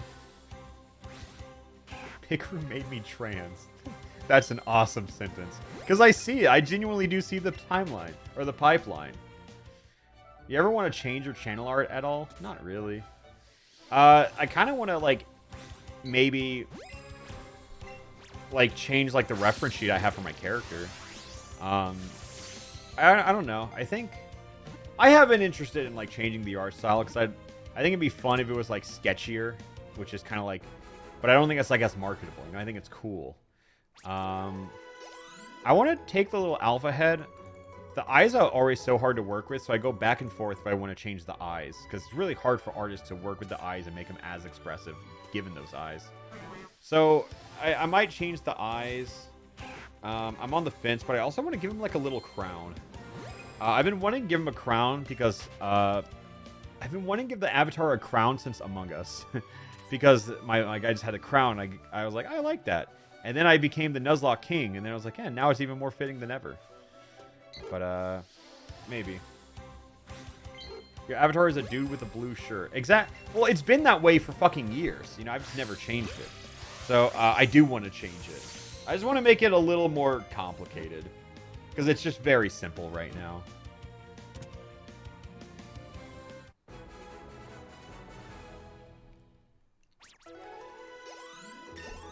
It's iconic, though. Yeah, but it's just very, like, 2013 Storytime animator chic.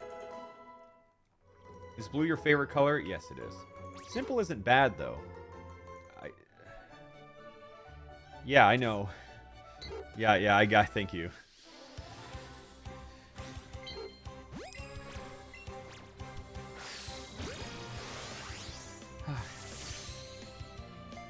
What is the best restaurant you've been to? The best restaurant I've ever been to is down the street from my house. So I can't talk about it. But it is very good. And it's very cool.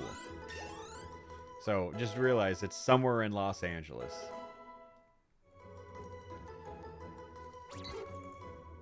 Give the avatar your avatar the suit. No. Guys, none of your recommendations for what the avatar will look like will make it in. It is a personal experience between me and God and the artist I commissioned.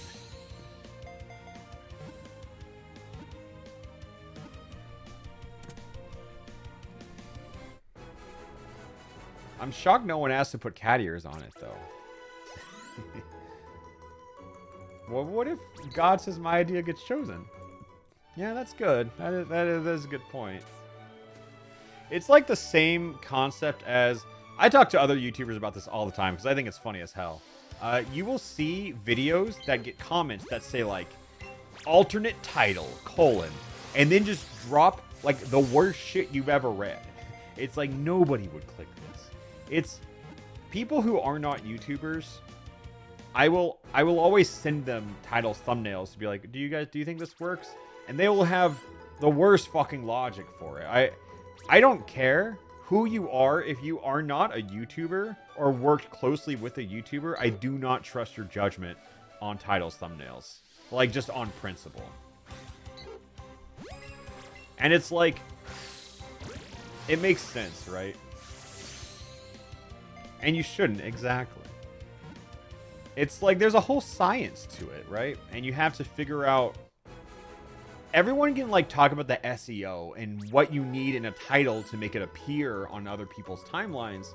And then I saw one...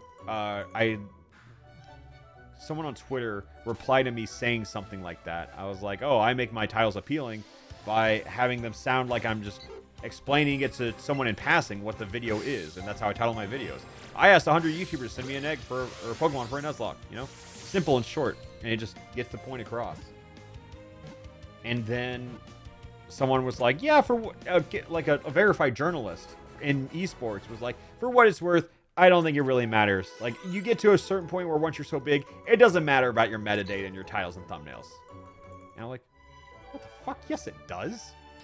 Like, I don't know. I just thought that was some of the just out the ass words I've ever heard. Yeah, it's just not true.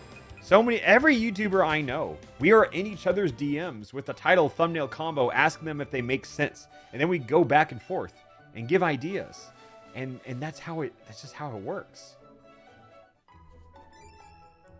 And like, yes, if you're a big YouTuber and you upload something, it will automatically get pushed to more people because you have subs. But the thing is, people always forget about this. You have to remember the viewer psychology. Like, it does not matter how many people get sent your video. You have to think about, would they click on it? You know, it's so much more than that. It's just, there's like it's psychology at the end of the day. It's just like, what would make them want to click on this? Have you ever changed a title thumbnail? Yes. Yes, everybody has. Your favorite YouTuber who has never done anything wrong has changed the title thumbnail. It's just part of the game.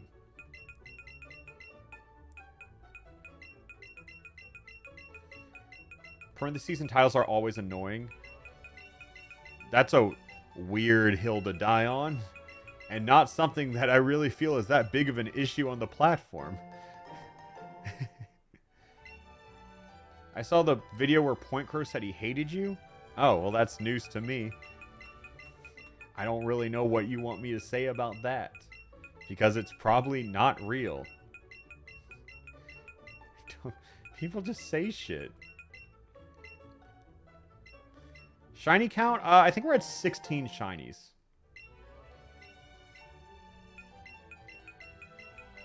Parentheses and title gone wrong. Oh, yeah, those were pretty popular. Yeah, those are annoying. I thought... I mean, I use parentheses when it's, like, sometimes, but it's not like the gone wrong kind of shit. Did Eric really make a short about me, or are you just talking about the one where he hates this other YouTuber who's not me? It's probably the latter.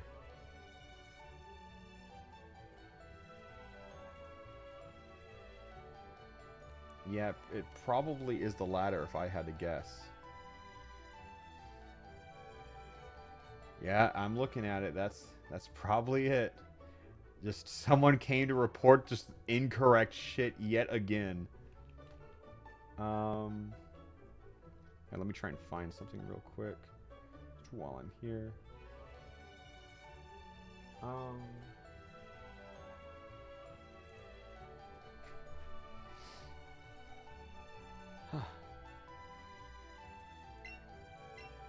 Okay, now we gotta go sell all this shit. Yeah, just one guy. Just one guy strikes again.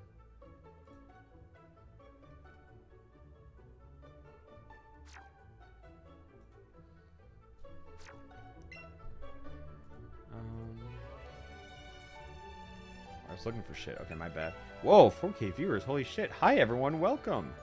I guess all I really have here is, like, Weedle candy. I don't really want to sell all these candies. I'll sell these. I'll keep the Pidgey candy. Okay, I need to buy lures before I buy Pokeballs. This half of 8K. Yeah, we are anyone tuning in.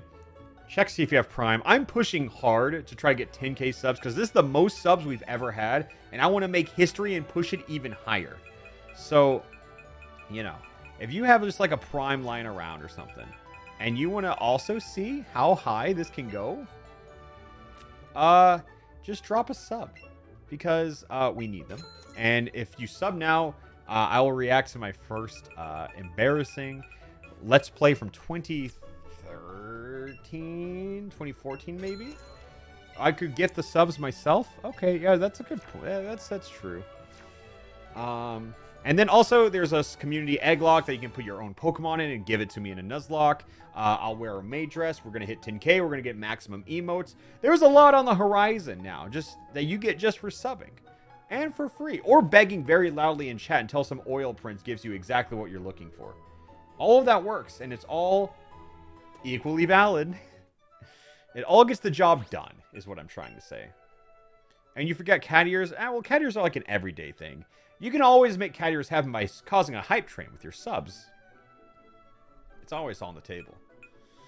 Oh, and Icy Wolf, thank you for the... Whoa. Okay, see, 20 people who begged just now just got gifted a sub thanks to Icy Wolf. Round of applause. Thank you, everyone.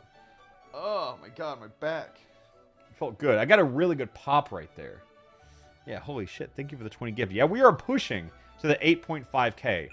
If we get 8.5K in this stream, I'll just react to it right here, right now. I have it in Google Drive. I'd have to find it, but I know it's in there somewhere.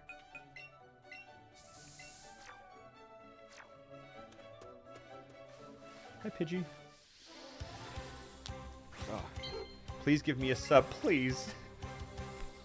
I like the begging. It works. It's people. Oh, see, Cuddy. Thank you, Cuddy Cookie 97. Oh shit! I need the other.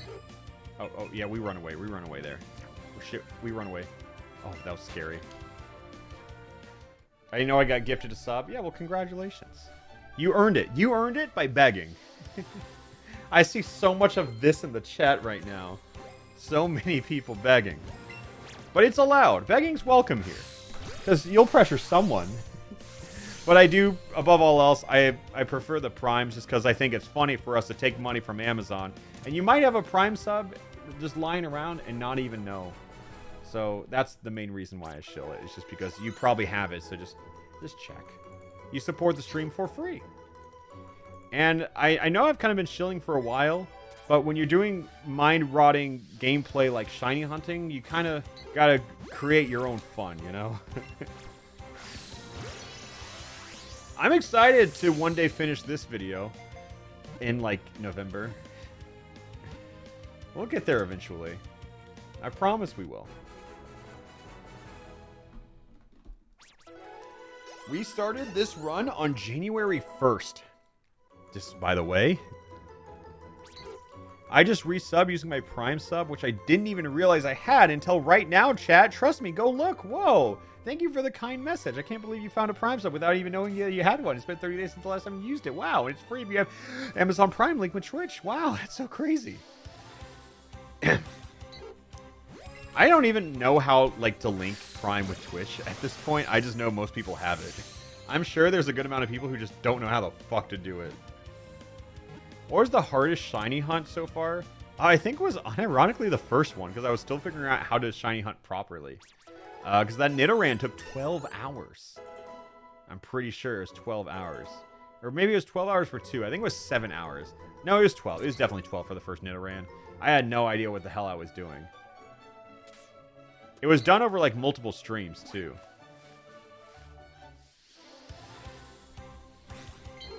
I could really use a gift right now. I don't know why that's funny.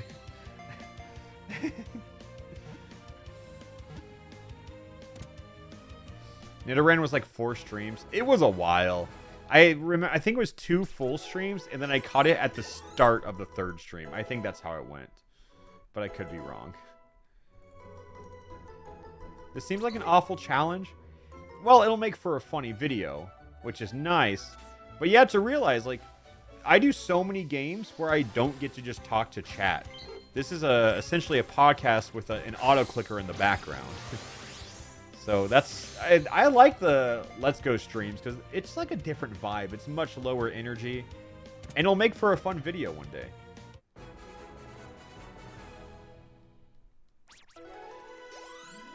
What level is your Eevee? I think it's 94. Okay, guys. We have 8 more predictions before we have to get... We have 8 more Pidgeys to catch before the prediction comes true. We are at 92 Pidgeys.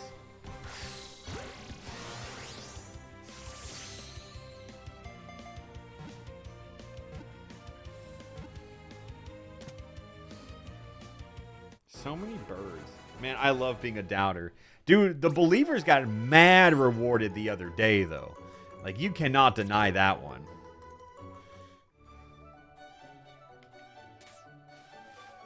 Waiting for bird. Bird. There it is. A not shiny bird.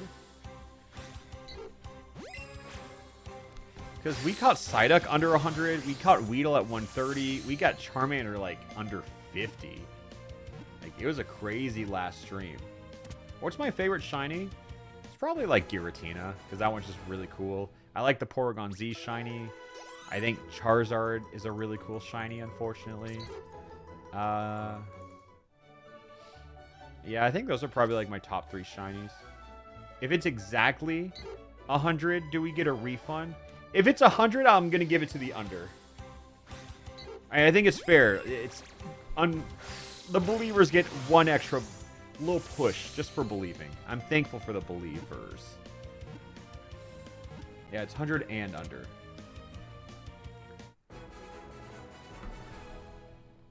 Oh, Rayquaza shiny. No. Mega Rayquaza is my favorite shiny. It's so badass looking, and then it has like golden wisps behind it. That just looks so cool. How many Pidgey? I mean, we shouldn't, like, statistically speaking, we shouldn't be getting it like this early. But, you know, given stats, there's always improbable. Like, it's bound to happen. It was possible for us to get it on our very first encounter with Pidgey. Everything is possible. How do you feel about shiny Mudkip? I don't think the whole shiny line is bad, but it's like it's pretty okay for me. Outliers are bound to exist. Exactly. Who's my least favorite Pokemon? I don't really hate any Pokemon, but I have to say Bruxish. I think it looks disgusting, and it's a fish with teeth, and it just, with very, like, fillered lips. And I don't know. I'm just not a huge Bruxish fan.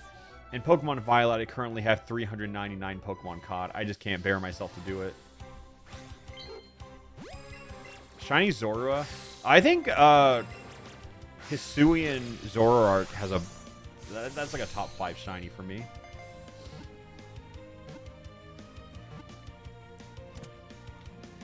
What do you think of Chespin? He's fine. I just don't like when he grows up.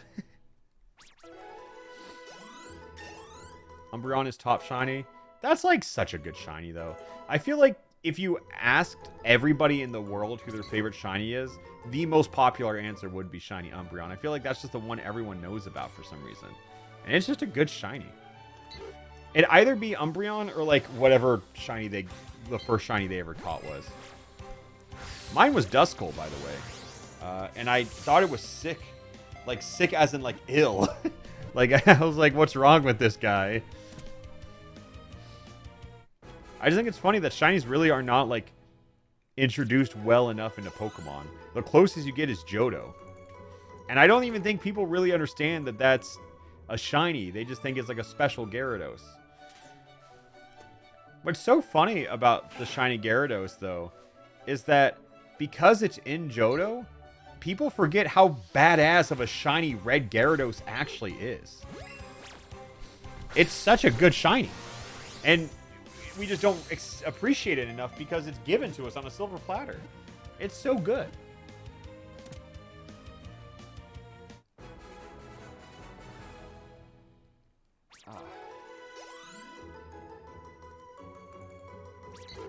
Most red shinies get overlooked. I don't think it has to do with them being red. I just think that one has to deal with you getting the shiny for free. I think it just lowers the value of it. Is this the 100th Pidgey? I think I know we're close. Oh my god, he's got hops. Motherfucker.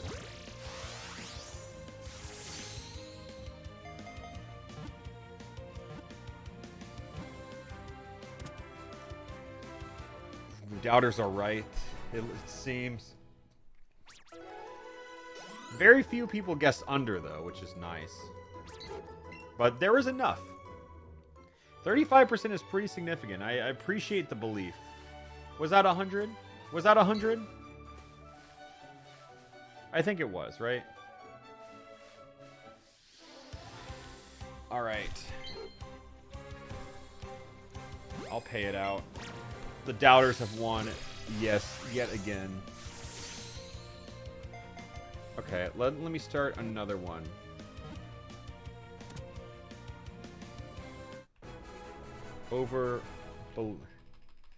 Believe. I'll put believe and doubt in the brackets just so everyone understands. All right. New prediction up for everybody. 200 encounters, though. I know some people might see this and think, statistically speaking, it is in my favor, but I would like to remind you, it is the exact same odds it has always been. Like, me, let's say if I'm full odds, 8,196. It is just as likely on the 8,196 time than the first. I forgot you were alive. Thank you, Hayden. Thanks for coming through. We're just shiny hunting Pidgeys. I was hoping this would be quick so I could just pivot straight into playing Mario Pinball. But we'll get there. Technically, it's slightly higher. Yeah, the odds are slightly higher because we have the 31 catch streak now. I'm going to guess catch 115. Ooh. We have people playing roulette with the catches now. Yeah, it could just land on one number, huh? I guess the true evil poll would be putting it like evens or odds. And then putting like, we could have one that's just like 150.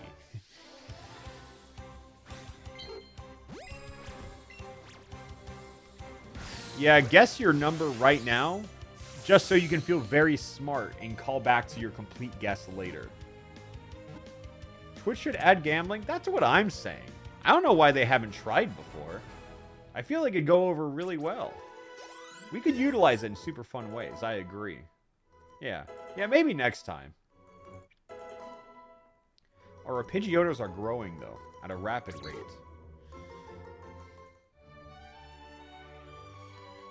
Didn't they ban gambling streams?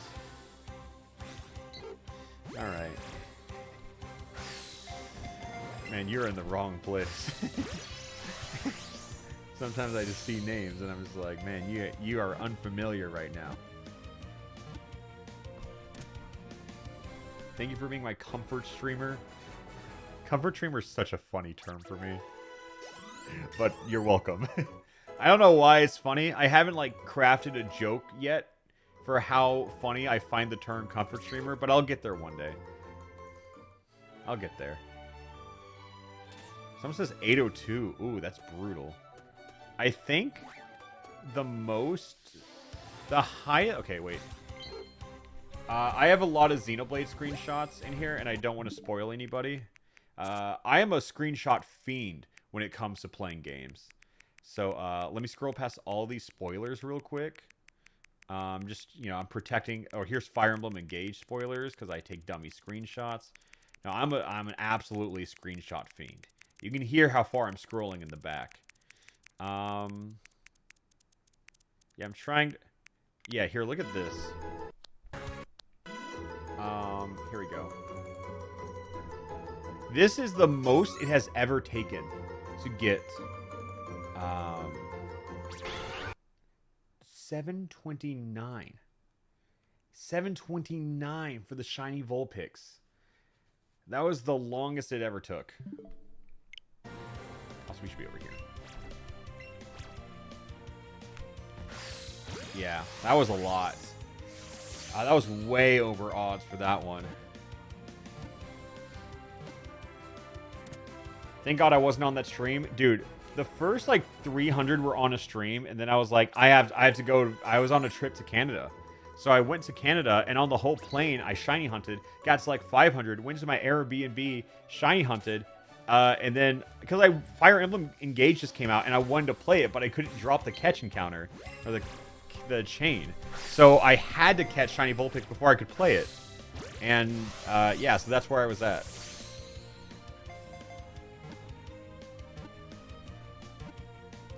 Did you go with Jaden? No, she just went to Canada. My thing was like months and months ago. Back in January when we were first doing this. Engage kind of sucks. I disagree. I think the game's pretty good and it makes me happy. Dude, I'll get flavor blasted by nostalgia every day of the week and call it a good day. Because, like, Fire Emblem has so many cool characters, and it's a real shame how you never get to see them again. So I thought it was kind of cool that they just put it all in your face. And I know everybody... I understand why people don't like that, but I think the mechanics of the characters are really cool. And I just like seeing them. I just don't like Fire Emblem, honestly. Then that makes sense why you didn't like Fire Emblem. That makes a lot more sense.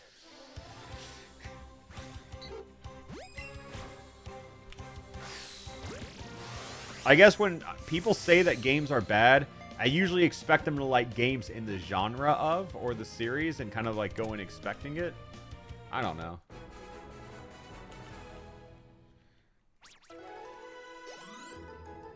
Thoughts on Yokai Watch? Dude, I streamed Yokai Watch in like 2015 or something. And I don't really remember anything about it. So, that's my thought. I just remember not really getting it. What's your next tattoo? Dude, it's been over... No, it hasn't. It's been a while. It's been like 6 months since I got a new tattoo, and I kind of want to. I've been itching for it lately. I don't know what I want to be yet. Because I want to get, like... this top of the arm is empty. So I want to get, like, a full, like, half sleeve that goes from my chest onto my arm. So I just need to find, like... Because that's a big tattoo. I need to find a very good artist who can do that. I don't want it to... I want it to be good. So we'll figure it out. I just like a lot of floral design, as indicated by most of my wardrobe. So I just want to get something super pretty and floral and like super dark shaded. Someone says Babu. No, I'm not. Thank you. Babu with chat. I am a person outside of these streams. Thank you. Babu is chat. I'm not playing this game.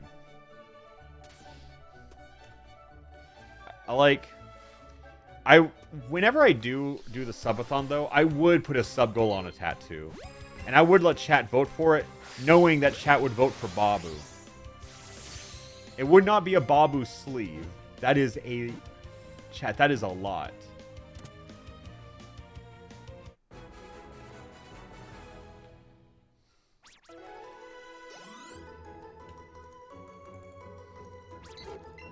Babu face tat, thank you. One thing that I thought that was shiny. The big ones always make you think it's shiny. I would get the Babu tattoo for a sub goal, but not as a sleeve. 10k subs Babu tattoo? No. I'm saving that one. A little Babu behind the ear. Now, I want to get a little moon right here if I get anything. I just love moon imagery. I've had a lot of friends get tattoos behind the ears, and I always thought it would be way too painful, but they've said it's just loud more than anything. So, which is interesting. Babu tramp stamp. Dude, low-key, I have thought about getting a tramp stamp for multiple reasons. One, it's funny. That's actually the end. I've thought about getting like almost like the tribal kind of generic heart with wings or something like that as a tramp stamp, because I think it'd be really funny. But I mean, for all my tattoos, you always have to think like, would I like this 60 years from the future? And I usually stand by a lot of mine saying yes, I would. But when it comes to that, I don't know if I would find that one all that funny. So I go back and forth on that idea. I just think it would be funny. But I also see the timeline of like maybe being in my 40s and 50s and having kids at the water park, and they're like, why does your dad have a tramp stamp? You know, and I'm like, yeah, I wouldn't want to put like a kid through that, you know?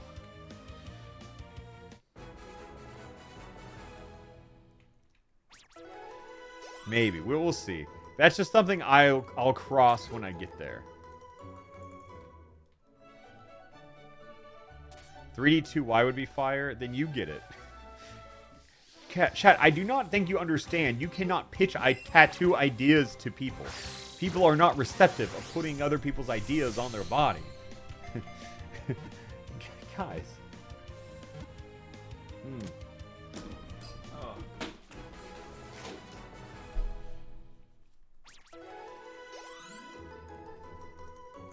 Why not? Says Chatter. Why not? This is an interesting question. How many days will Egglock submissions be open? We don't know. We will cap it when we get enough. That's really it. Could be tomorrow. Could be a week from now. Who knows?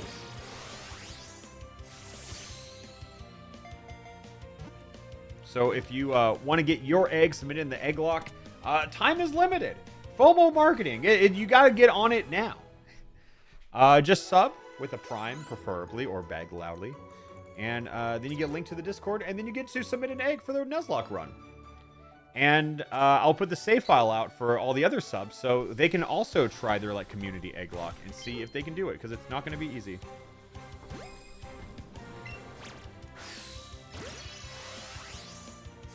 It was Gen 7? Yes, it is Gen 7.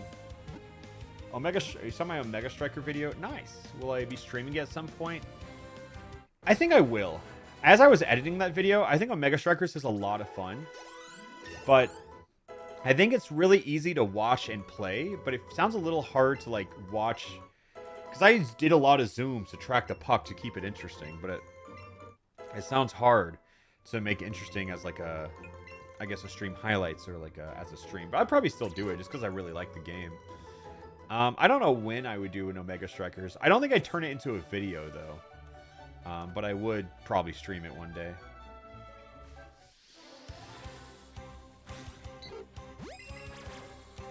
Alpha, how long have you streamed for? Today? Like 2 hours. Like, of all time? Whew. I remember back as an early YouTuber, you read every comment. You do read every single comment. And someone was like, you should make a Twitch. And I was like, sure. Because I watched Twitch Plays Pokemon, and that was how I learned about Twitch. And so I made a Twitch. I would stream like every Wednesday night for like the first year. And, you know, like that's really not enough. I would stream like once a week for 2 hours and just play like Smash with friends. And that's what I did. There's one old VOD that's obviously not up there anymore. But I just think it was so funny because I booted up stream. I played 2 games of For Glory, got mad, and turned stream off. It was a 6-minute VOD, and I looked back, and I think that shit's hilarious. That is so funny. That is such a funny stream. Did I say Elite Smash or did I say For Glory? Because that shit was, yeah, it was For Glory back then. Upload that? No, it's lost to the sands of time now. It is no longer up, but I think about it all the time.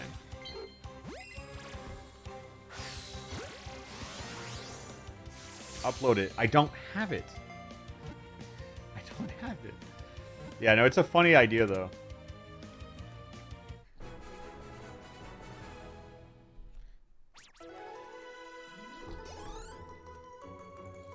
Ask Twitch for it. It's not how it works. Someone says there was a shiny. I think chat just be saying shit. I think if I had $1, every time chat mistook a huge Pidgey for a shiny, I could have just bought my way to 10k subs. Ugh.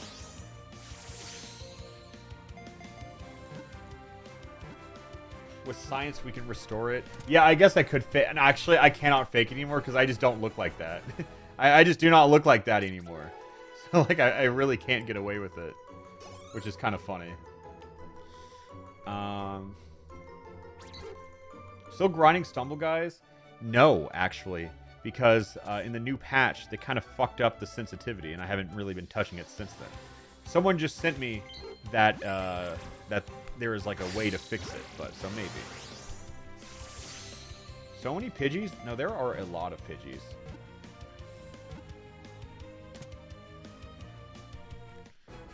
And we caught one. There's a shiny Dialga that you missed. Where? Okay, 122. I wish chat was right, though. Like, they're like, you missed a shiny. And I was like, honestly, I kind of wish. I kind of wish there was something stimulating on this screen. Am I ever going to stream Roblox? Yeah, maybe one day. Maybe one day. Are you going to stream the new Zelda? Yeah.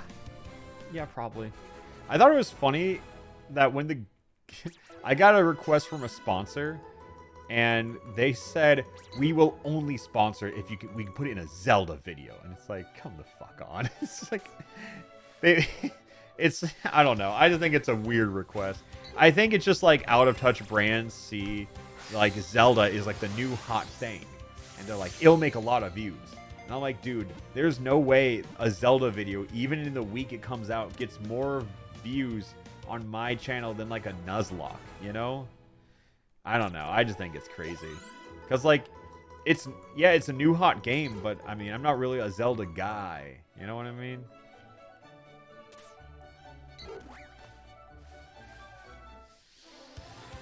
You missed a normal Pidgey? Oh, what a shame.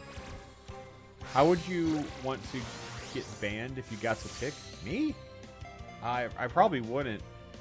I think I'd love to get banned off like a coin flip. I think that's... Yeah, I'd like that. I'd like to get banned off a coin flip. Yeah, I mean, I'd probably want to play Zelda, perhaps in my own time. I think, like, what I kind of do with games like that where I don't really know if I'd like it or not, I will play it on stream once, and we'll go from there. So we'll see.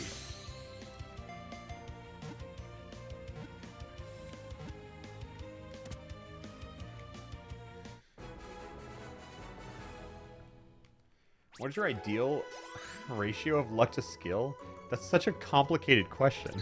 Like in a video game, that's such a hard to answer question because every game is like a little different. Also, what even is Shiny Pidgey? Isn't it just like a little paler?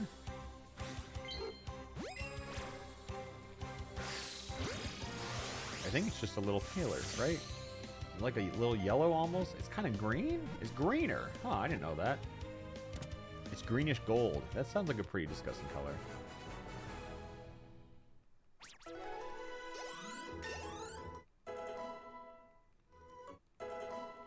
Has a gold beak. You've definitely missed one, I'm sure. I'm sure we have. 127 Pidgeys. Still got a ways to go.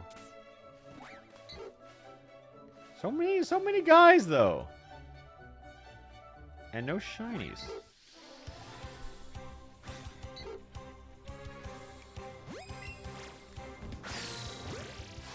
Hopefully find it soon.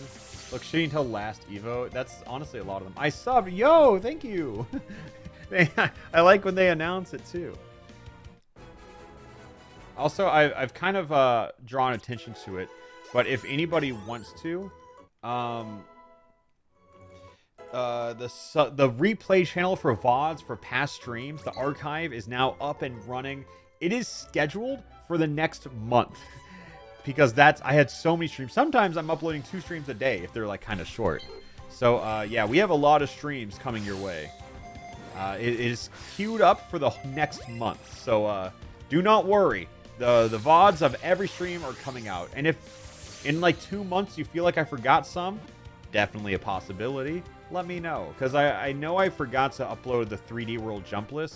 So I had to go re-upload and find it. But I found it.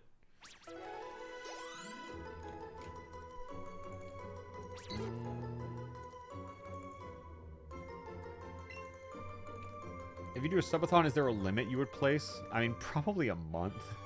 I feel like anyone who does a subathon beyond the month deserves to be in the ward that is their stream. No, anything longer than that is like infinite, right? Because like the theory that a subathon is capped at a month is because if people sub with Twitch Primes, in a month, they'll be renewed, you know? So if all the same people sub and it lasts a month, it could last forever. You know what I mean? Like,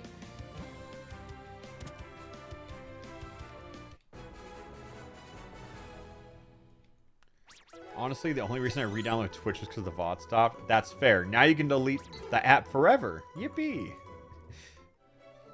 How long was Lud's again? I'm pretty sure Lud's was also a month. I think the month is just kind of like the golden number because it's not too... It's like just long enough. It's probably longer than what's enough, if I can be honest. But it's kind of... I think the logic is just because it's, you know, the primes renew. I think that's really it.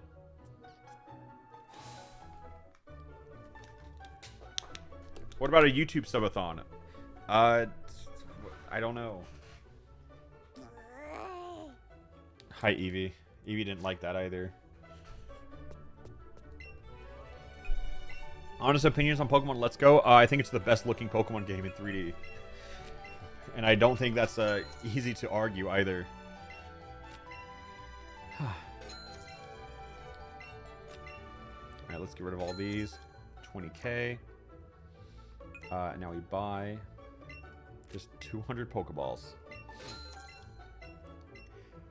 Do catch combos only boost odds for the mod? No, they boost odds for everyone, but you get even enhanced lower odds because a new Pokemon spawns after you catch one, so that one has the lowest odd roll, so that's why I keep catching them. And also, I like that it keeps track. I like that it counts for us. I'm still waiting for the day when we're trying to catch one Pokemon and just like a random other one is just shows up.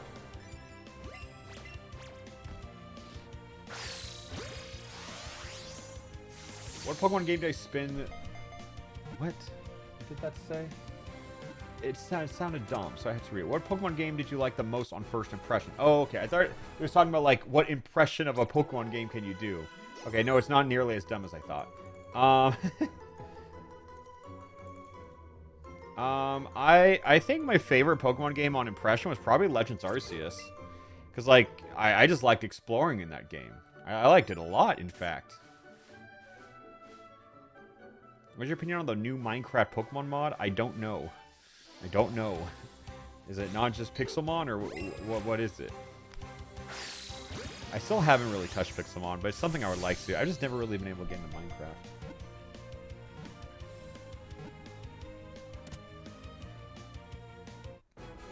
Oh, we caught a Pidgey. What's your Roblox name account? I don't know. It changes all the time because my account always gets hacked every time I play on stream. So I don't know what it is right now. I don't know if I even have my last account, so it might be new. The model I use for my avatar is free though, so that's why it's always good. Did I ever think about the Webkins account on Alpharad Gold? I wonder who has it. I would love to talk to the person who has our Webkins account and change the password immediately. Does Roblox have 2FA? It does, but for Roblox, I want the thrill that is life. I'm there for the thrill. It's called Cobblemon. Oh, okay. Cool. Yeah, no, I'll try it one day. I'll talk to friends who are more knowledgeable than me to set it up, and we'll go from there. Maybe I'll find a legendary Pokemon. Whoa!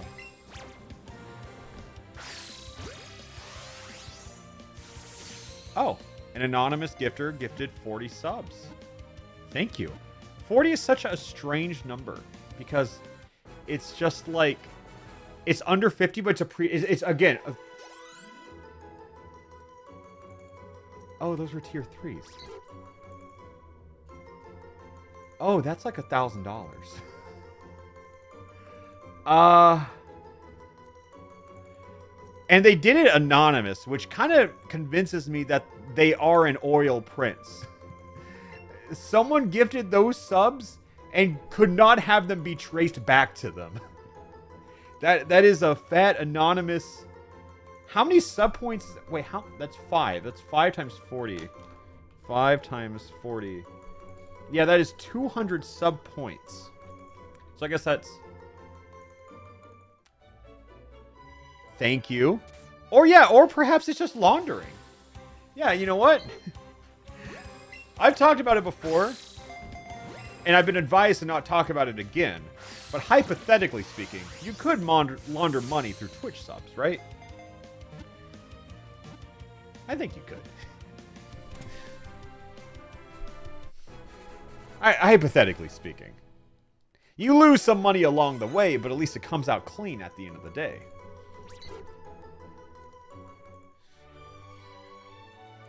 Has there been like a court case on that yet? Like Oh, people were arrested for that in Turkey. Oh. That's awesome. Well, I guess that's not awesome, but that's like, oh, I want to read about that later. That sounds really interesting. Some money, Jacob, you lose 50%. Well, okay, I have a 70-30 split, so I lose 30% of money you launder. But here's the thing about money laundering, right? It doesn't matter how much money you lose, because having 50% clean money is worth more than 0. You know what I mean? But that's awesome. Like, yeah. It's interesting. I would love to learn more about Twitch money laundering. Aren't 70-30 splits leaving, though? So if you have a contract with Twitch, you're good. And I have a contract with Twitch, so I'm good. But a lot of people just got, like, put into 70-30s just because they had, like, over 1,000 subs or something like that. No, I get to keep my 70-30, which is nice.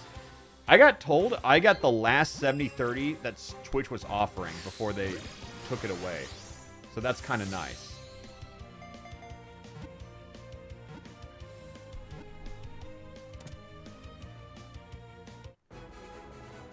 $70 split only stops after you make 100K or something like that. What? Oh, but yeah, again, that's not mine. That's not relevant to me.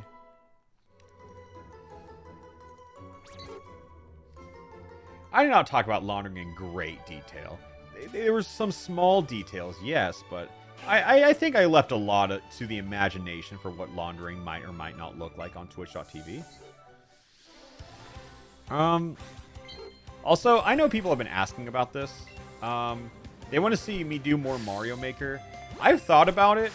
I ran out of all my fucking ideas. I might want to try to do Mario Maker on stream and then work with chat. We can see where it goes from there. Maybe I could make work on a new Super World on stream. That could be cool. It might be like a Degen late night stream.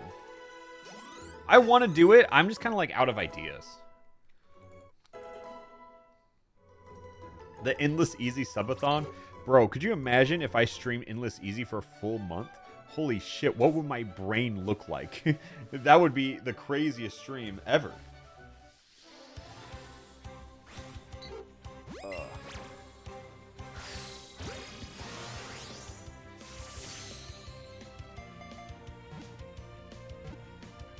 Are you planning on any more spend a week learning a speed game? I might. Dude, I just looked over. I do not think I shouted out that 40 tier 3 enough. That is a shit ton. That pushed us so close to 8,000 subs. And then we're even closer. That guys, can we all say thank you to the Oil Prince anonymous donor right there? Because that's just outrageous. I would say a little bit insane even. Yeah, thank you to the Oil Tycoon.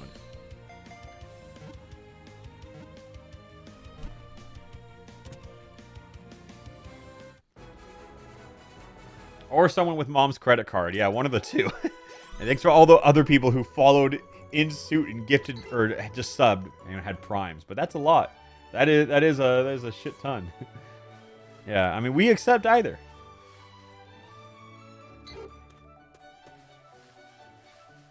I'll find this Pidgey one of these days.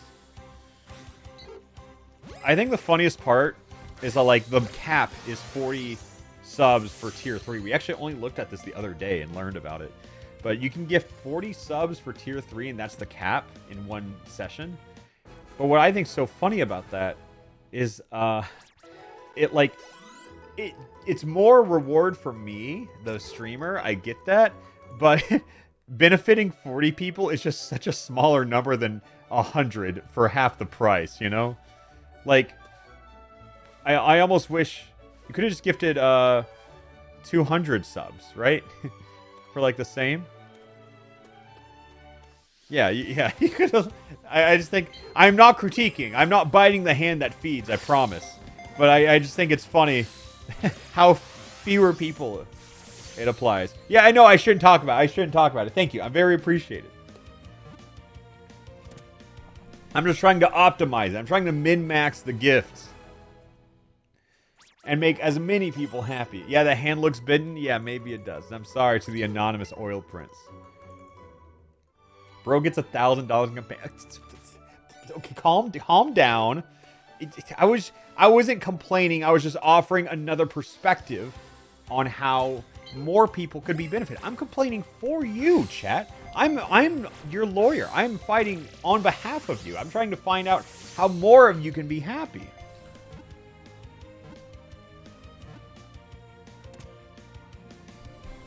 Yeah, it's not the 1K. That's not what I'm upset about. I was just saying, oh, Feral Man. Dude, that's like such similar energy to Florida Man. I like it a lot. Thank you, Feral Man 302.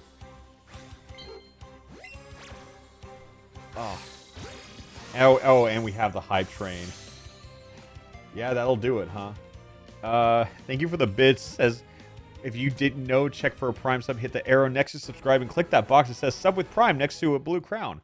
Wow, I don't think I've ever properly shilled that once. I just say check to see if you have it. I've never really told people how. I just assumed everyone knew how, but I guess some people just might not know. And I should not just assume that, huh? But thank you. Also, the reason I don't talk about bits that often is I still have no real idea what the fuck bits are. I know what they are. I'm bad at reading them and knowing the currency exchange. Isn't it loosely like 100 bits is $1? I think that's how it works, but I don't really know for certain. So I just kind of say thank you to all of it and just assume it was worth... Yeah, I just don't really know. 1 bit is 1 cent. Alright, so you can just throw pennies at me if you want, I suppose.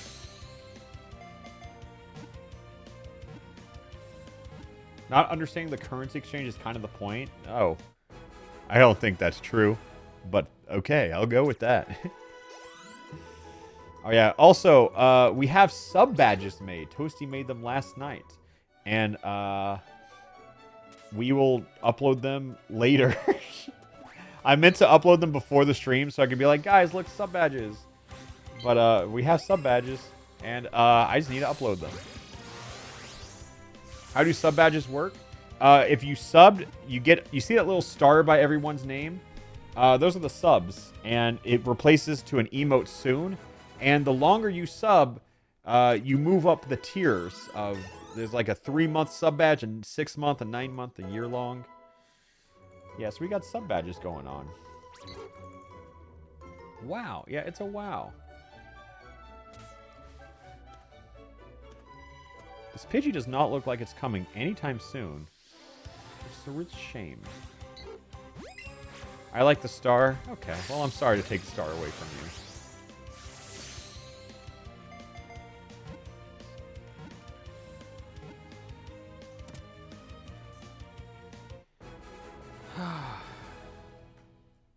Frazier update, he's doing good. He's sleeping right now. He's being just a little guy.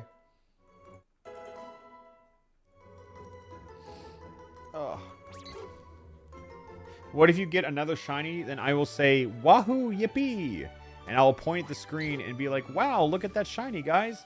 And you'll all go, whoa! And we all have an awesome day. I was really hoping that would be the shiny so we could say yippee, wahoo, and point at the screen and have an awesome day. But alas. I mean, we were owed some bad luck after last stream, because I'll be honest, it was pretty, it was an outlier of a shiny hunt compared to everything else we've done. Oh my god, we're on the cat ears train, aren't we? Well, I have them, I keep this shit on me nowadays. You never really know when it's coming, but it will be. I swear, I will not see Toasty speak for, like, hours. And I mention cat ears, and she is present and in attendance. Always. It's always true. Look, shiny blade of grass. I'm multitasking? I know, it's just funny that, like, the words cat and ears causes you to tab back in immediately with the swiftness.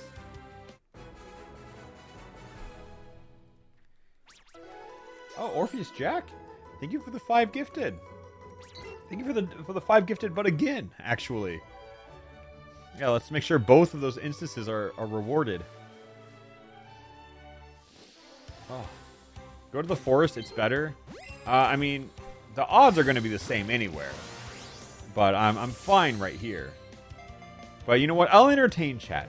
If you think the forest will be better for shiny hunting, we'll check out the forest.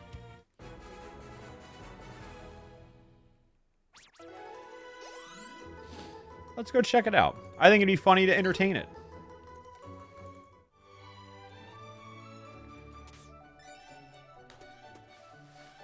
Oh, excuse me, little rat.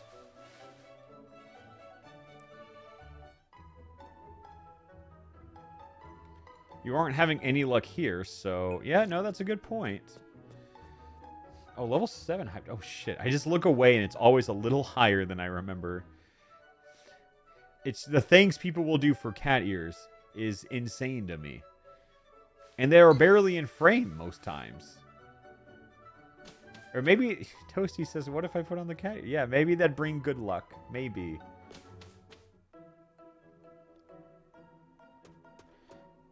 Okay, there's a Pidgey. Okay, let me put the lure back on.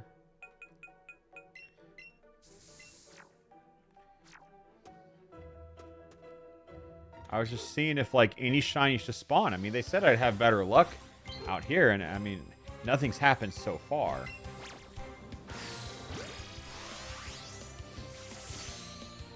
It's tiny. Yeah, there's so many tiny guys. No one promised that? Yes, one person did.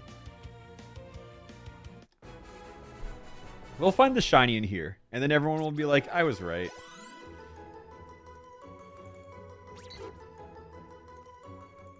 Name the next Pidgey after me. Thank you, please. Okay. Okay, guys. Whoa, look at all those birds.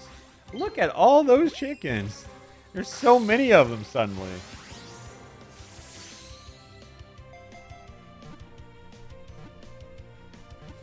Oh my god, Panic with the 5 gifted 2. Dude, like, if I saw anybody gift 5 subs, if Anonymous gifted 5 subs, tier 2, I would know who it was. Like, Panic has a signature. And I don't know why. I really don't know why we've chosen this little number. But I think it's always pretty fun. There's so many fucking birds. I almost just kind of want to walk around and just see if I just find a shiny in the overworld. I mean, there's a Bulbasaur. Wow, wow. There's another Bellsprout. Oh, I forgot she was with us. Oh, wait, we hit 8K. Holy shit. I didn't even realize we hit 8K. What's funny to me is that we have 7.7K subs and 8K sub points. I think the massive tier 3 drop really pushed us over. Yo, 8K is insane. We sure hunt Bulbasaur. Bulbasaur is kind of hard to hunt, though. So is Charmander, to be fair. We got him on luck. So let's just walk through. I thought that one looked almost shiny. I think it was just the lighting. If I was the game, I would just give us a shiny. I think we've been really good and deserve one Pidgey. One shiny little Pidgey. I always see them and I always wonder, is that a shiny? But I think every encounter in this game is kind of like, you'll know it when you see it. How will you know the difference? They have sparkles around them. How many shinies have we caught total? 16, I think. I don't know if that's including Dragonite, because we don't have a Dragonite yet. But I think it's 16. Maybe 17. I don't know. This Pidgey's been a little bit of a bitch, if I can be honest. Oh, excuse me. I mean, I just want to walk around for a little bit. I feel like we just see so many Pidgeys this way. The odds are already lowered. I don't think it's going to hurt us to just look around. It's just like a little bit of window shopping. I mean, who knows? We might run into the shiny Bulbasaur just like we got the Charmander last time, right? I just want to do this for a little bit. Alva, your sub to viewer ratio is insane. It is high, but I feel like that's normal. I think it's pretty normal for people to have higher sub counts than they do viewer counts. In fact, I think that's almost the standard. Yeah, I also get very juked out by the it's huge sparkles. They always make me think we have one. But we never do. I just came back. Are we still doing Pidgey? Yeah, we are still doing Pidgey. Oh, hello. I guess we'll catch this Pidgey. It's for momentum. Oh, we only have one ball.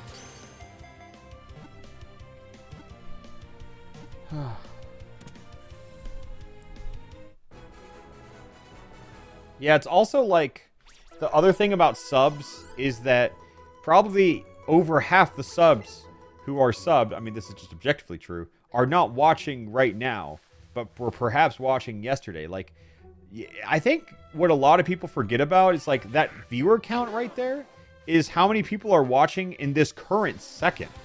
Not just like, we probably had over like 100,000 people who like at least pop into stream to see how it's going today. But I think it's a little crazy when you think about that there are 4,000 viewers right this second watching this stream. That's kind of fucking crazy if you think about it. Like, I don't know. I just think like differentiating viewers versus views are very different metrics, you know? People are complaining about ads, and now this is when people shill subs, which is smart. Oh no, hype. Rest in peace, the hype train. You guys, I always smile because of cat ears, but I always frown because of money. Like it's a win-win either way. Yeah, people just want to see the colorful bird. It's funny, but that's the truth. It can be saved in 15 seconds. I don't believe. I will put the cat ears over in the corner for now.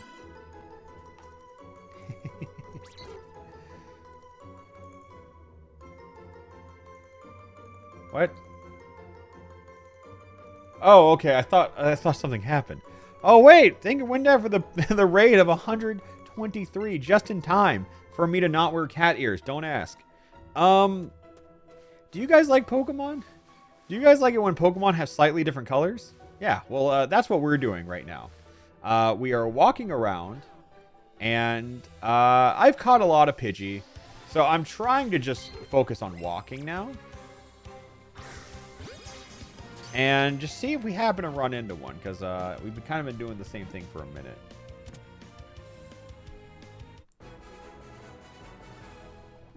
We're currently have an over-under prediction going on of 200 encounters, because last stream I did, we had some insane luck.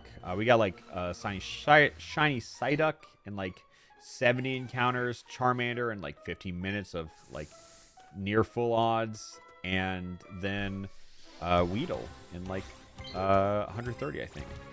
It's a pretty good day. But then this is not going as smooth.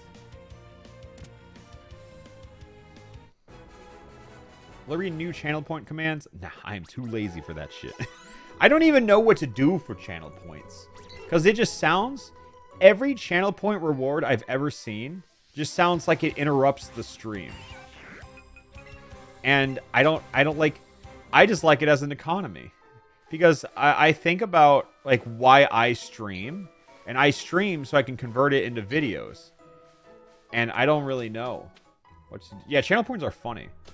But that's what we want, but that's not what I'm here for.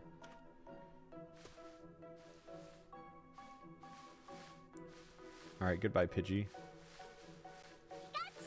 Oh, hi, Pikachu.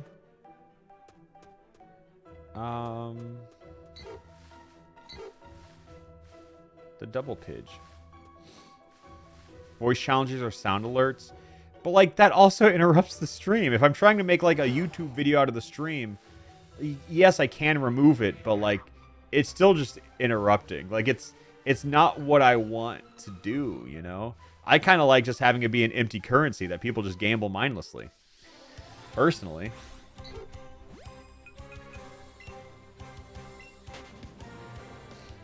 Yeah, there are in-stream channel point commands, and I do think those are funny, but I don't want to, like, have the economy be too fucked, and then the stream's just bad, you know? I think, like, people do, like, switch games, play this, play that, and it's like, usually when I stream, I have, like, a purpose. Like, usually when I stream, it's because I want to do and accomplish this certain thing.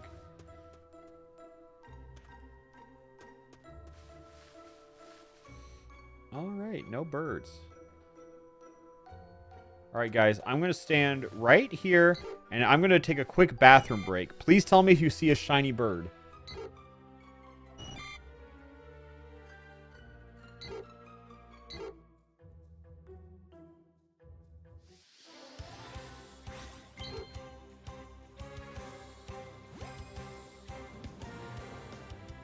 Actually, I just heard this, and I was like, honestly, I'm gonna get really scared that the Pidgey could, like, run away.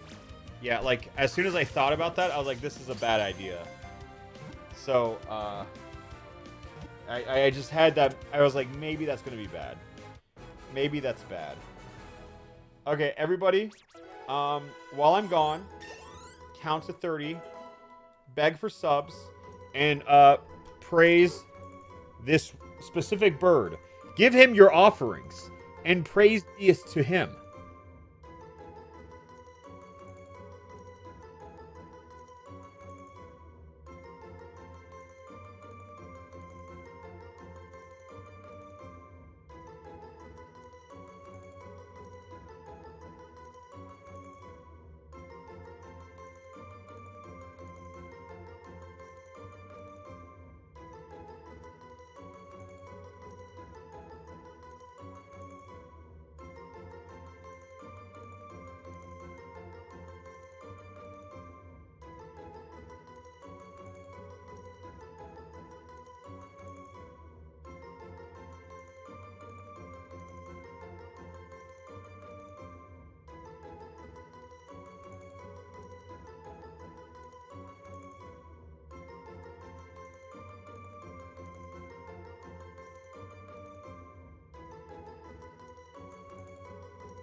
Thank you for the subs. Thank you for the gifted. The bird appreciates it.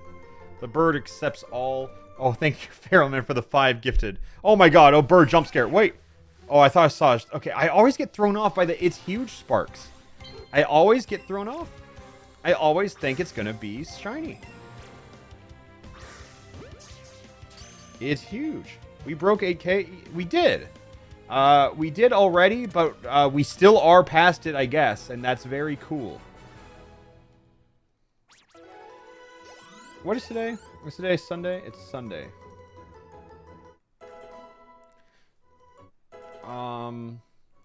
Yeah, I know on Wednesday, I know a lot of you guys miss the podcast. I know some of you guys talk about it. You miss Jacob and Coney content. Well, I got some good news. We have a very special stream planned for Wednesday. It is. I will just address it right now. It is not podcast related in the slightest. But Coney and I have a big idea. And it involves a game you have never seen on either of our channels. Not a game you've never played, but a game you've never seen. And it will be a competitive event. Ribbit King? No. No, it's not Ribbit King. It's not something as childish as such a game like that. It is much bigger. It's going to be an event, a celebration. Angry Birds? That's a good guess. But no. You guys are in the wrong aspect of guessing. We are not trying to guess what licensed games you might see. Because I will just say this. It was my idea, so I feel like I can leak it. Coney and I will be speed running and racing each other in a predetermined, like, unlicensed movie game from the early 2000s. We will go in with zero knowledge of the game and see who can finish it first. And that is the stream. It is a game after a movie from the early 2000s, and that is the only hint I will give you, which honestly does not narrow it down all that much. Shark Tales Shrek 2, you're in the right ballpark. You're in the right idea. It's not either of those, but like I see where you are, and you're in the right ballpark. But do you guys like the idea? We're just, we want to do one for both of our channels, so we'll probably do it again one day. But Pikachu, I forgot they gave Pikachu the anime voice in this game. I'm glad they changed it back. What's crazy is despite everyone spamming every game known under the sun, they have not said which game it is. A lot of people have said Over the Hedge, though, which is crazy. I did play that as a kid, but I don't know why we're all throwing it out there. Pikachu has the anime voice in most games? That is just untrue. In a few games, yes, but not most. Pikachu doesn't even have the anime voice anymore. Ugh.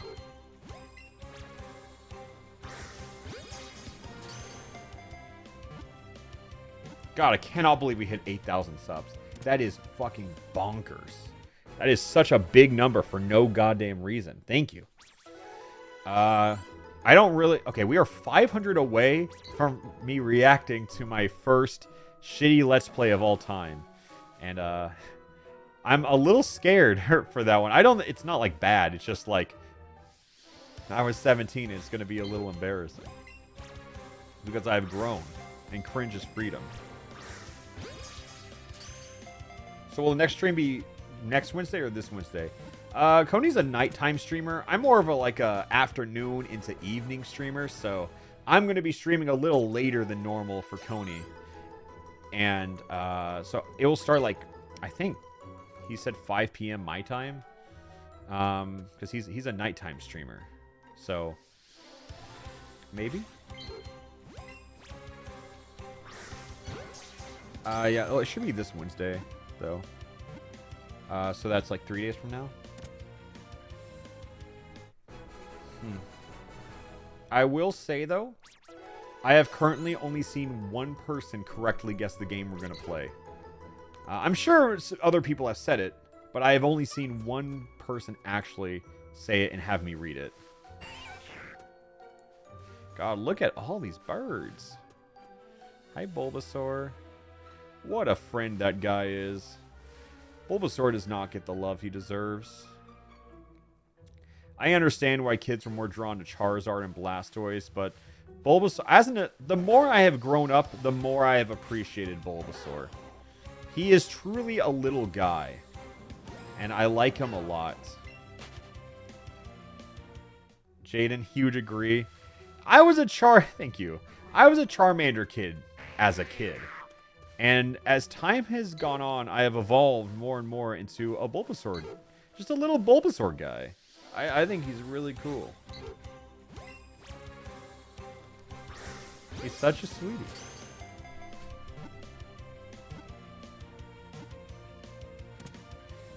Yeah, I was planning on which metal evolution is the best of Kanto? I don't know. I think they're all pretty mid, but I think I like Ivysaur more, but I think I got Smash affected on that one.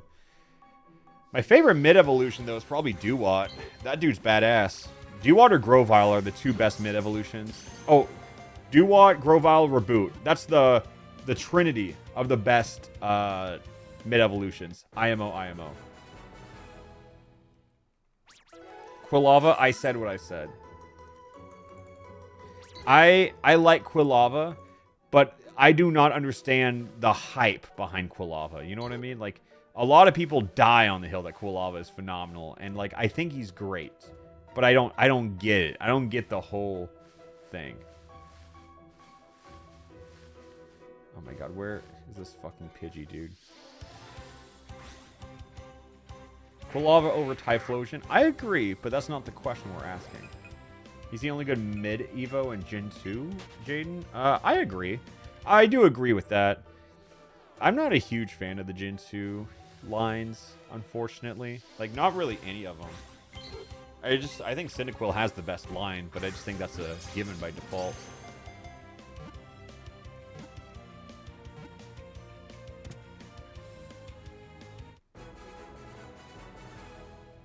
I like Infernape. Yeah, that's different, but yeah, no, Infernape's good. I think Infernape would have been a lot cooler if they didn't just make Blaziken the gen before. I think I would think I would just like Infernape more if Blaziken didn't exist. Or if he existed first, or, you know, or like maybe if Infernape was Gen 6, you know, or something like that. It's just they had too many firefighting back to back, and it was a problem.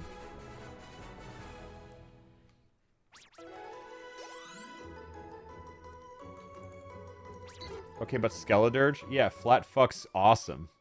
Dude, Skeledirge is awesome. Like, they got more and more furry, and then they just said, we gotta stop this. It's time for Skeledirge. And he ended the trend of furry fighter-type Pokemon, or fire-type Pokemon. Yeah, Skeledirge is great.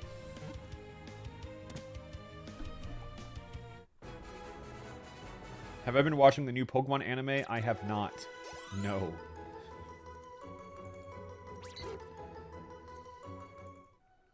Dude, I love him. I think he's good.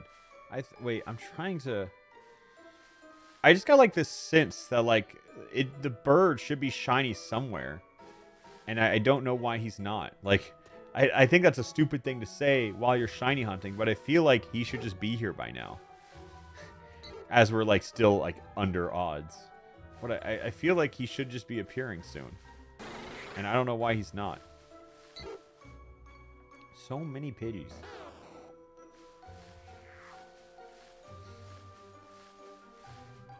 Okay, I guess I'll catch this one.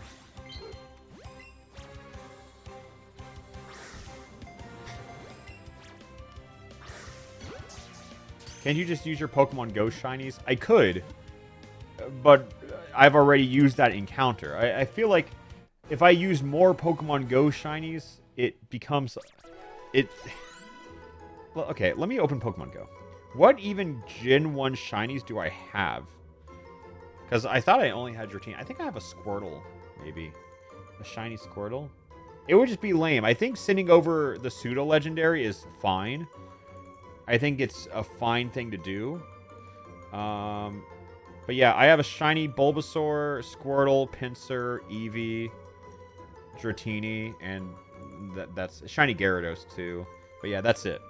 And I don't feel like we should do that. Do I still play Pokemon Go? Not really. Every time I go on like walks or something, I'll usually pull it out. Sometimes I go through phases of playing it more, and right now I'm just in a phase where I don't really play it much at all. Who's your favorite Gen 3 starter? Oh, you must be new here, because it's my boy Mudkip. That dude's awesome. Can I add you in Pokemon Go and spam you with gifts? No, because even if you did add me, I would not respond to your gift for another 2 years. That is how it works around these parts. All Gen 3 starters are great. I agree. I don't know if it's just because I'm nostalgia-pilled, but I feel like Gen 3 was... It's one of the few lines where all 3 starters were phenomenal. And then Combuskin is... Like, Combuskin is the weakest link in all 9 Gen 9 or Gen 3 starters.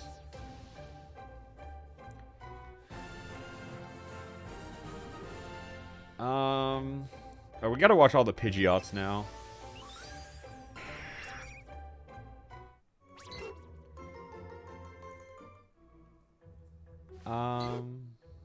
Okay, I'll just keep catching the bird. Alola does not have any bad starter. True, honestly. I think some of the mid-evolutions are pretty meh. But I think, like, Primarina... People slept on Primarina. I always thought Primarina was a beautiful design. I think Incineroar might be the weakest, but he's in Smash Bros, which means people have accepted him, you know, way faster. And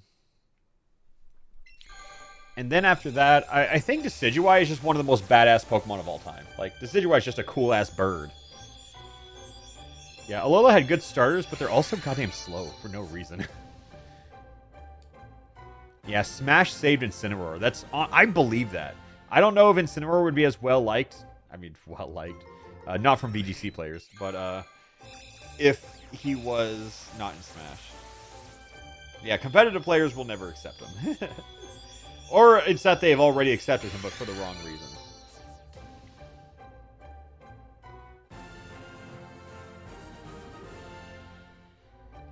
Yeah, I don't know why every Pokemon in Alola is so goddamn slow. It's just like trend with the entire generation.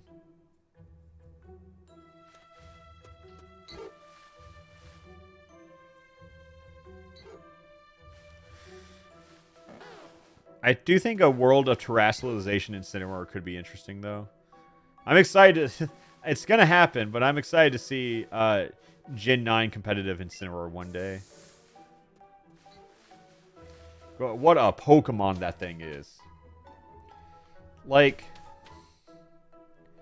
So, for those of you who don't know why Incineroar is as good in competitive Pokemon as he is, let me explain it. It's very funny. He's mainly good in doubles. And you would think this big, burly Pokemon is like an attacker. Well, he is, but that's not why people use him. Somehow, Incineroar is the best support Pokemon you can have. His hidden ability is Intimidate. And Intimidate is probably one of the best abilities in all of Pokemon. And what he does is it lowers both of your opponent's Pokemon's attack, which is pretty important. But let's take it a step further. Then he uses Fake Out, which prevents one of your opponent's Pokemon, from moving that turn. So not only are they lowered attack, but now one is being nullified from the attack. But luckily, Fake Out only works the first turn, right? Okay. So then you either can use, like, you know, Darkest Lariat, Flare Blitz. If you want to attack, you can, but typically you don't. And Incineroar is important. Let's keep him safe. So then you use Parting Shot, which is essentially U-turn, but it lowers attack and special attack while switching out. And also Incineroar is slow, so the fact that he gets a late pivot is super important. And then, keep in mind, everything I just described, now he does it again. Now he does it again. Because you can send him out whenever you want. That guy is fucked up. It's so silly. Yeah, and he's like Fire Dark, which is pretty damn good too. Yeah, above all else, Fire Dark is a good typing. But yeah, so that is why Incineroar is so hated by VGC, because he, like, that whole game plan I described, you can do it a virtually infinite number of times by switching him out with Parting Shot and then bringing him back in. He didn't always have Parting Shot, but then they gave it to him, which was an insane decision. Because now he's crazy. Yeah, like, if Incineroar had Intimidate and Fake Out, that's pretty good. If he had Intimidate Parting Shot, it's pretty good. If he had Fake Out Parting Shot, that's pretty good. But having all three is unnecessary. It is unnecessary for how good that is. Yeah, Incineroar is just super good. And I think it's hilarious. I think it's comical how good he is. Oh yeah, also has Snarl. That's true.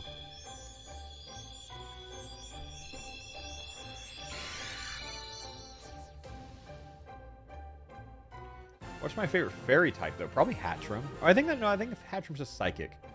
I guess, I don't know, fucking Gardevoir, Sylveon. Probably one of the two.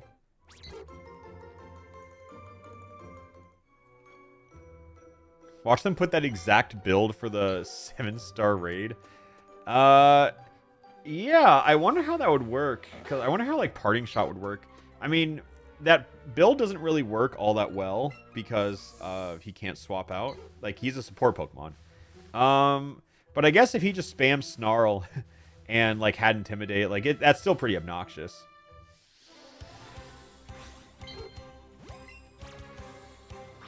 Bro, what's with these Pidgeys?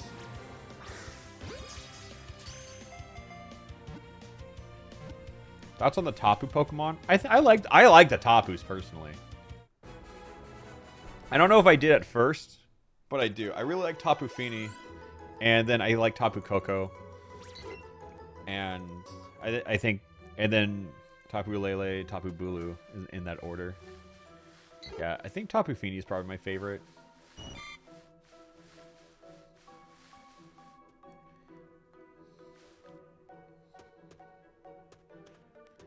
Bro, where's this Pidgey at? What the fuck was that noise? I think that's Bulbasaur? I'll catch a Pidgey here. Yo, Team Alpharad just reached 100k in Omega Strikers. Hell yeah. We're getting there. We're pretty far. I don't have big faith that we might win, but I think we'll put up a good fight. We might get second place, and I'll wear that with pride. That will be a big accomplishment. Because I have a question. I've just kind of assumed this, but I don't know if this is true. Oh, oops. Obviously, the team in first is Moist Moguls with Ludwig's face. But that's Ludwig and Charlie, right? Like, did Ludwig just name his team the Moist Moguls, or are both of them this powerhouse of a unit?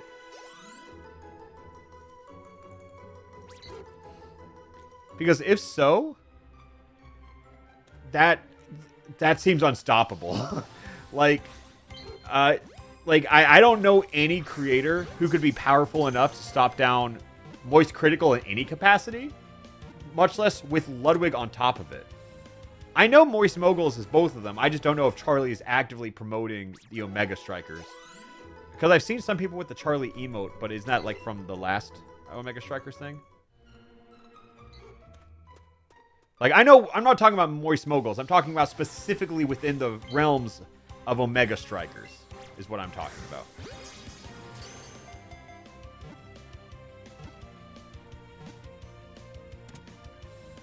Because either way, it's fucking crazy. It's super crazy. Yeah, I know he was part of the last one, so I just didn't know. Either way, It's an uphill battle fighting against Ludwig, even if it's under the guise of the critical assist, even if it's not actually there. Yeah, it's rough, man. But I am gonna wear this second place with fucking honor, okay? Would be really cool if he won. It'd be a fucking pipe dream, dude. Fuck it, I'll do it myself. I'll just keep farming wins. Just 200,000 games coming up over the next couple months.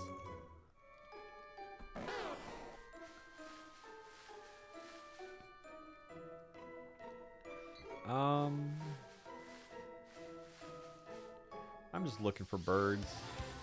Stream ends when we beat Ludwig. Holy fuck, bro! That is a rough stream, and I don't think it's all that serious either. You know. I did have some comment that was super wholesome. Was someone talked about in the comments? They were like, I was not on Team Alpharad originally, but I watched this video and you seem to really enjoy the game and I want to support that.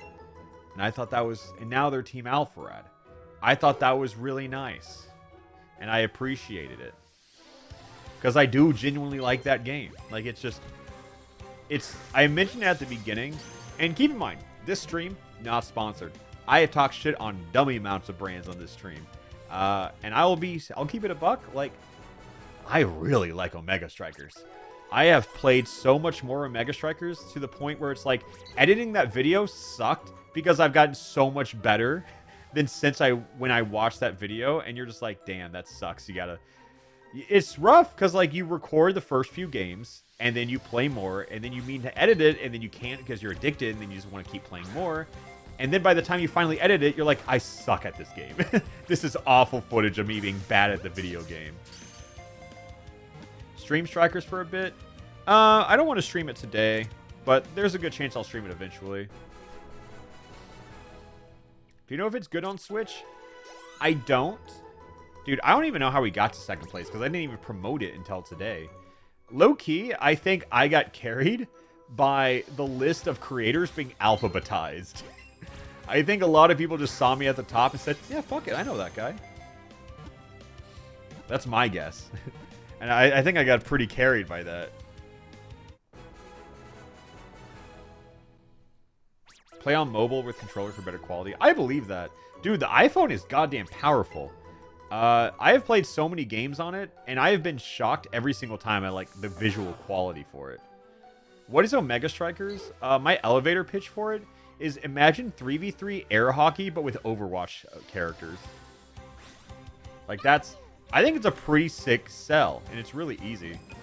It's really easy to understand the game and get good enough to feel like everyone else is bad. You know what I mean? I think it's super easy to get good enough to blame your teammates immediately, you know? And that's the best kind of game. You turn me off at Overwatch? Okay, okay, it's 3v3 air hockey with Overwatch abilities. Sorry, there we go.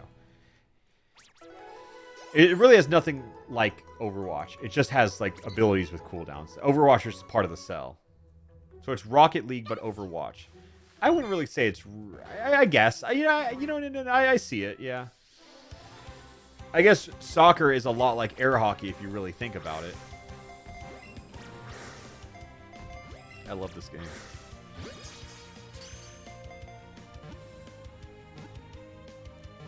How's it when I leave, you're talking about Omega Strikers, and I come back and you're still talking about it? Well, I'm not still talking about it. I didn't just talk about Omega Strikers for 2 hours. Because right now, I'm just hunting Pokemon. We just talk about everything. You got matched with the Alpha team. With an Alpha team that had the worst goalie. Well, I'm not going to promise you that everyone on the team is good. You ever going to do the chess with guns? Dude, I want to play chess FPS on stream so bad. I haven't done it yet. Which I don't know why. I should, though. I think everybody would like a chess FPS stream. The Juno character looks so cool. I like her a lot. Everyone says she's bad. But I like her a lot, so I'm willing to play it. I tried playing what is considered a good character, and I instantly realized why they're a good character. But I like playing as Juno no matter what. I like the slime girl. She's really fun. I think when everything goes right, it's awesome. I think the biggest issue I've run into Juno is that, like, she just doesn't have, like, she has cool utility. She just doesn't have, like, the damage output to, like, not get fucked up in battles.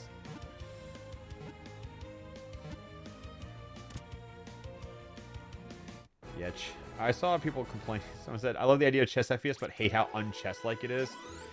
Yeah, chess FPS is really nothing like chess. Which is an interesting choice.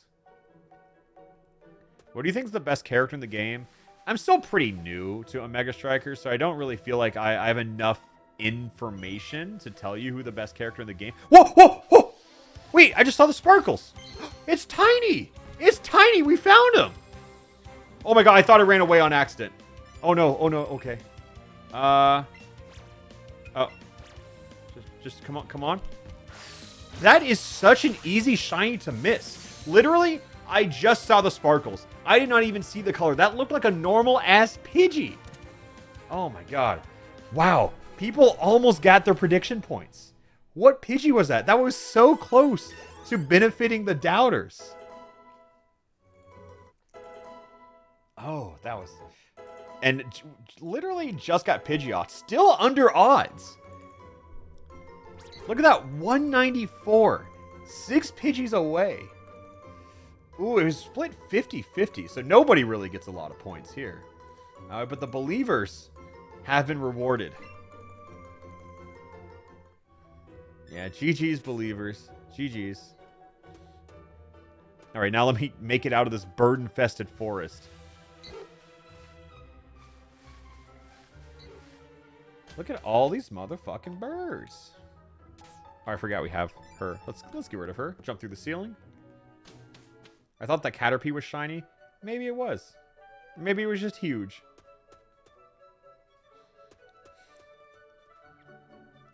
Okay, first up. Now we got to get rid of all the birds. Is this the shiny? I think it is. Has to be. I think I might keep the Pidgeots just for fodder. Just so I don't have to keep evolving shit. Check summary. And... Is that... Yeah, that's the shiny. It just... I really cannot tell that's shiny.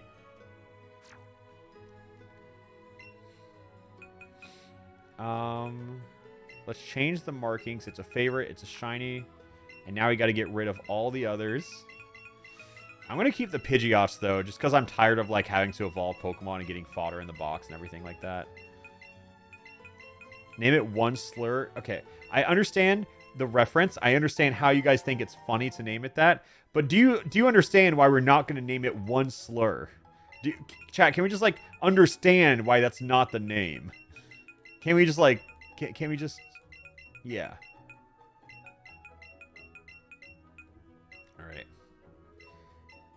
So I'm happy we got it because now we have to evolve them.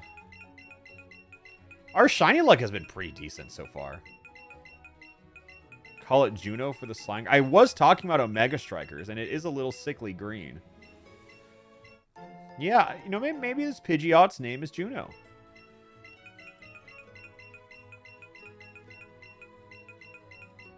All right, send all this.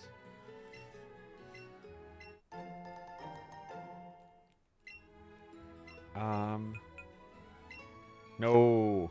Yeah, there we go. I know you guys can't see it, but I'll name it Juno right here.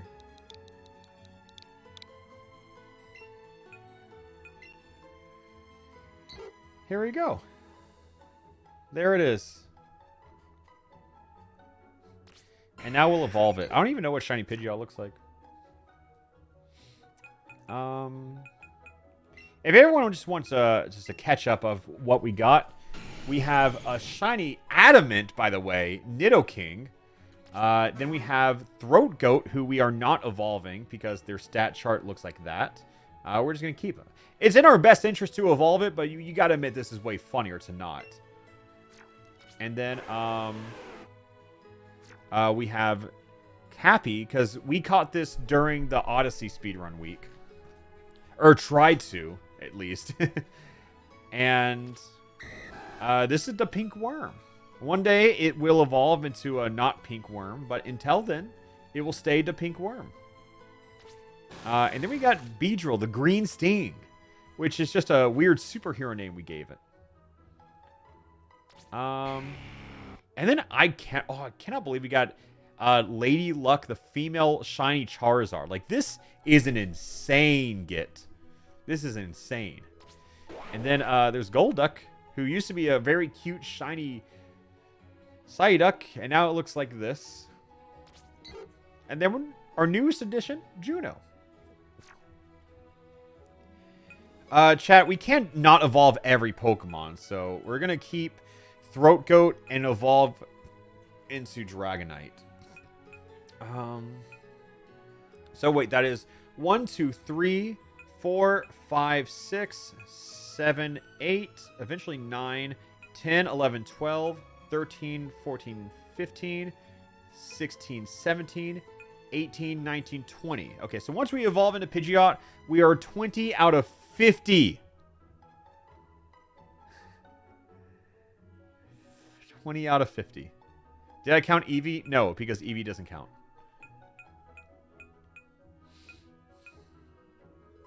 We are not even halfway there. But it's progress. It is progress.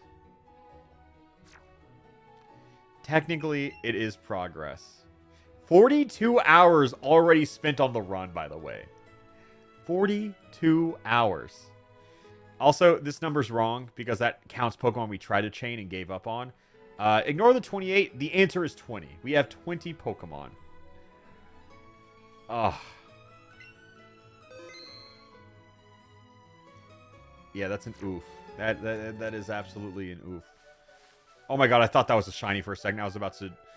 That was my 13th reason why right there. If that just strolled up to me.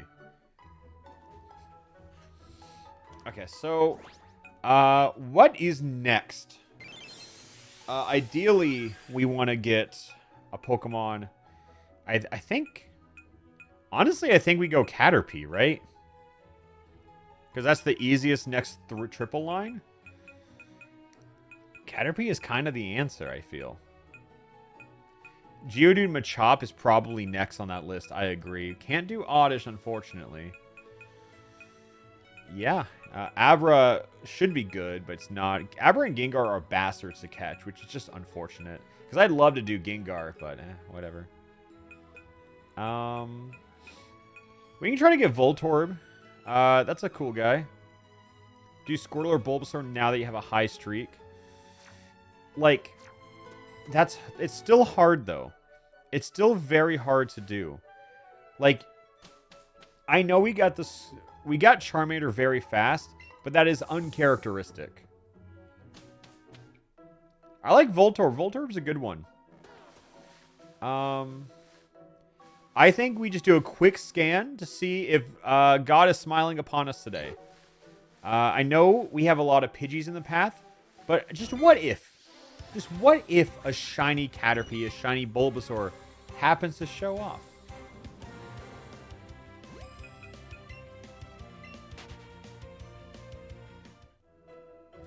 Yeah, I think Caterpie is the next play because it should be the easiest and most obtainable in the vicinity. Pikachu would be a little bit of a bastard, and honestly not that cool of a shiny either. Oh yeah, I could just get the mount. Hold up. Yeah, I could just ride Charizard if I wanted to.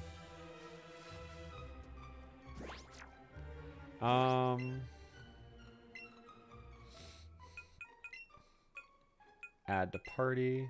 Get rid of this. How does this Nuzlocke work? It really doesn't. Long story short. Oh, I can't fly over encounters in the forest, though. Oh, honestly, it sounds way harder to avoid encounters now. Okay, so this is... Okay, actually, this is not the good idea. That was just the one guy. I can't believe there's a pink Butterfree in the anime and it's not the shiny. Yo, that's a short. Why haven't we talked about that?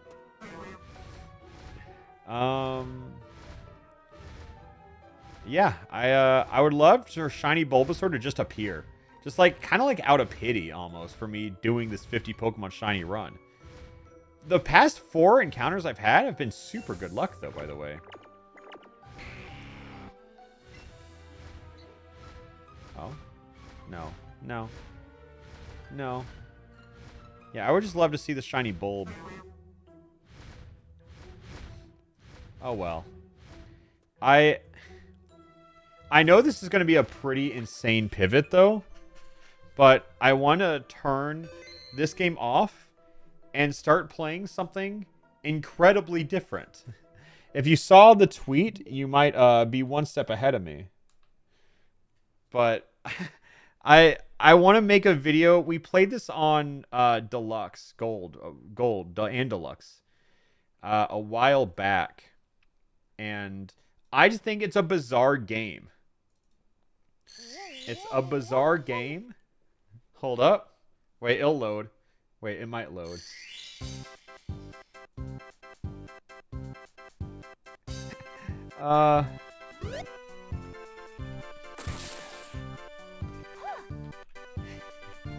This is such an insane pivot. It is not Pokemon any longer. Chat, I know you want to see your shiny Pokemon, but stay with me. Stay with me. I promise this will be funny.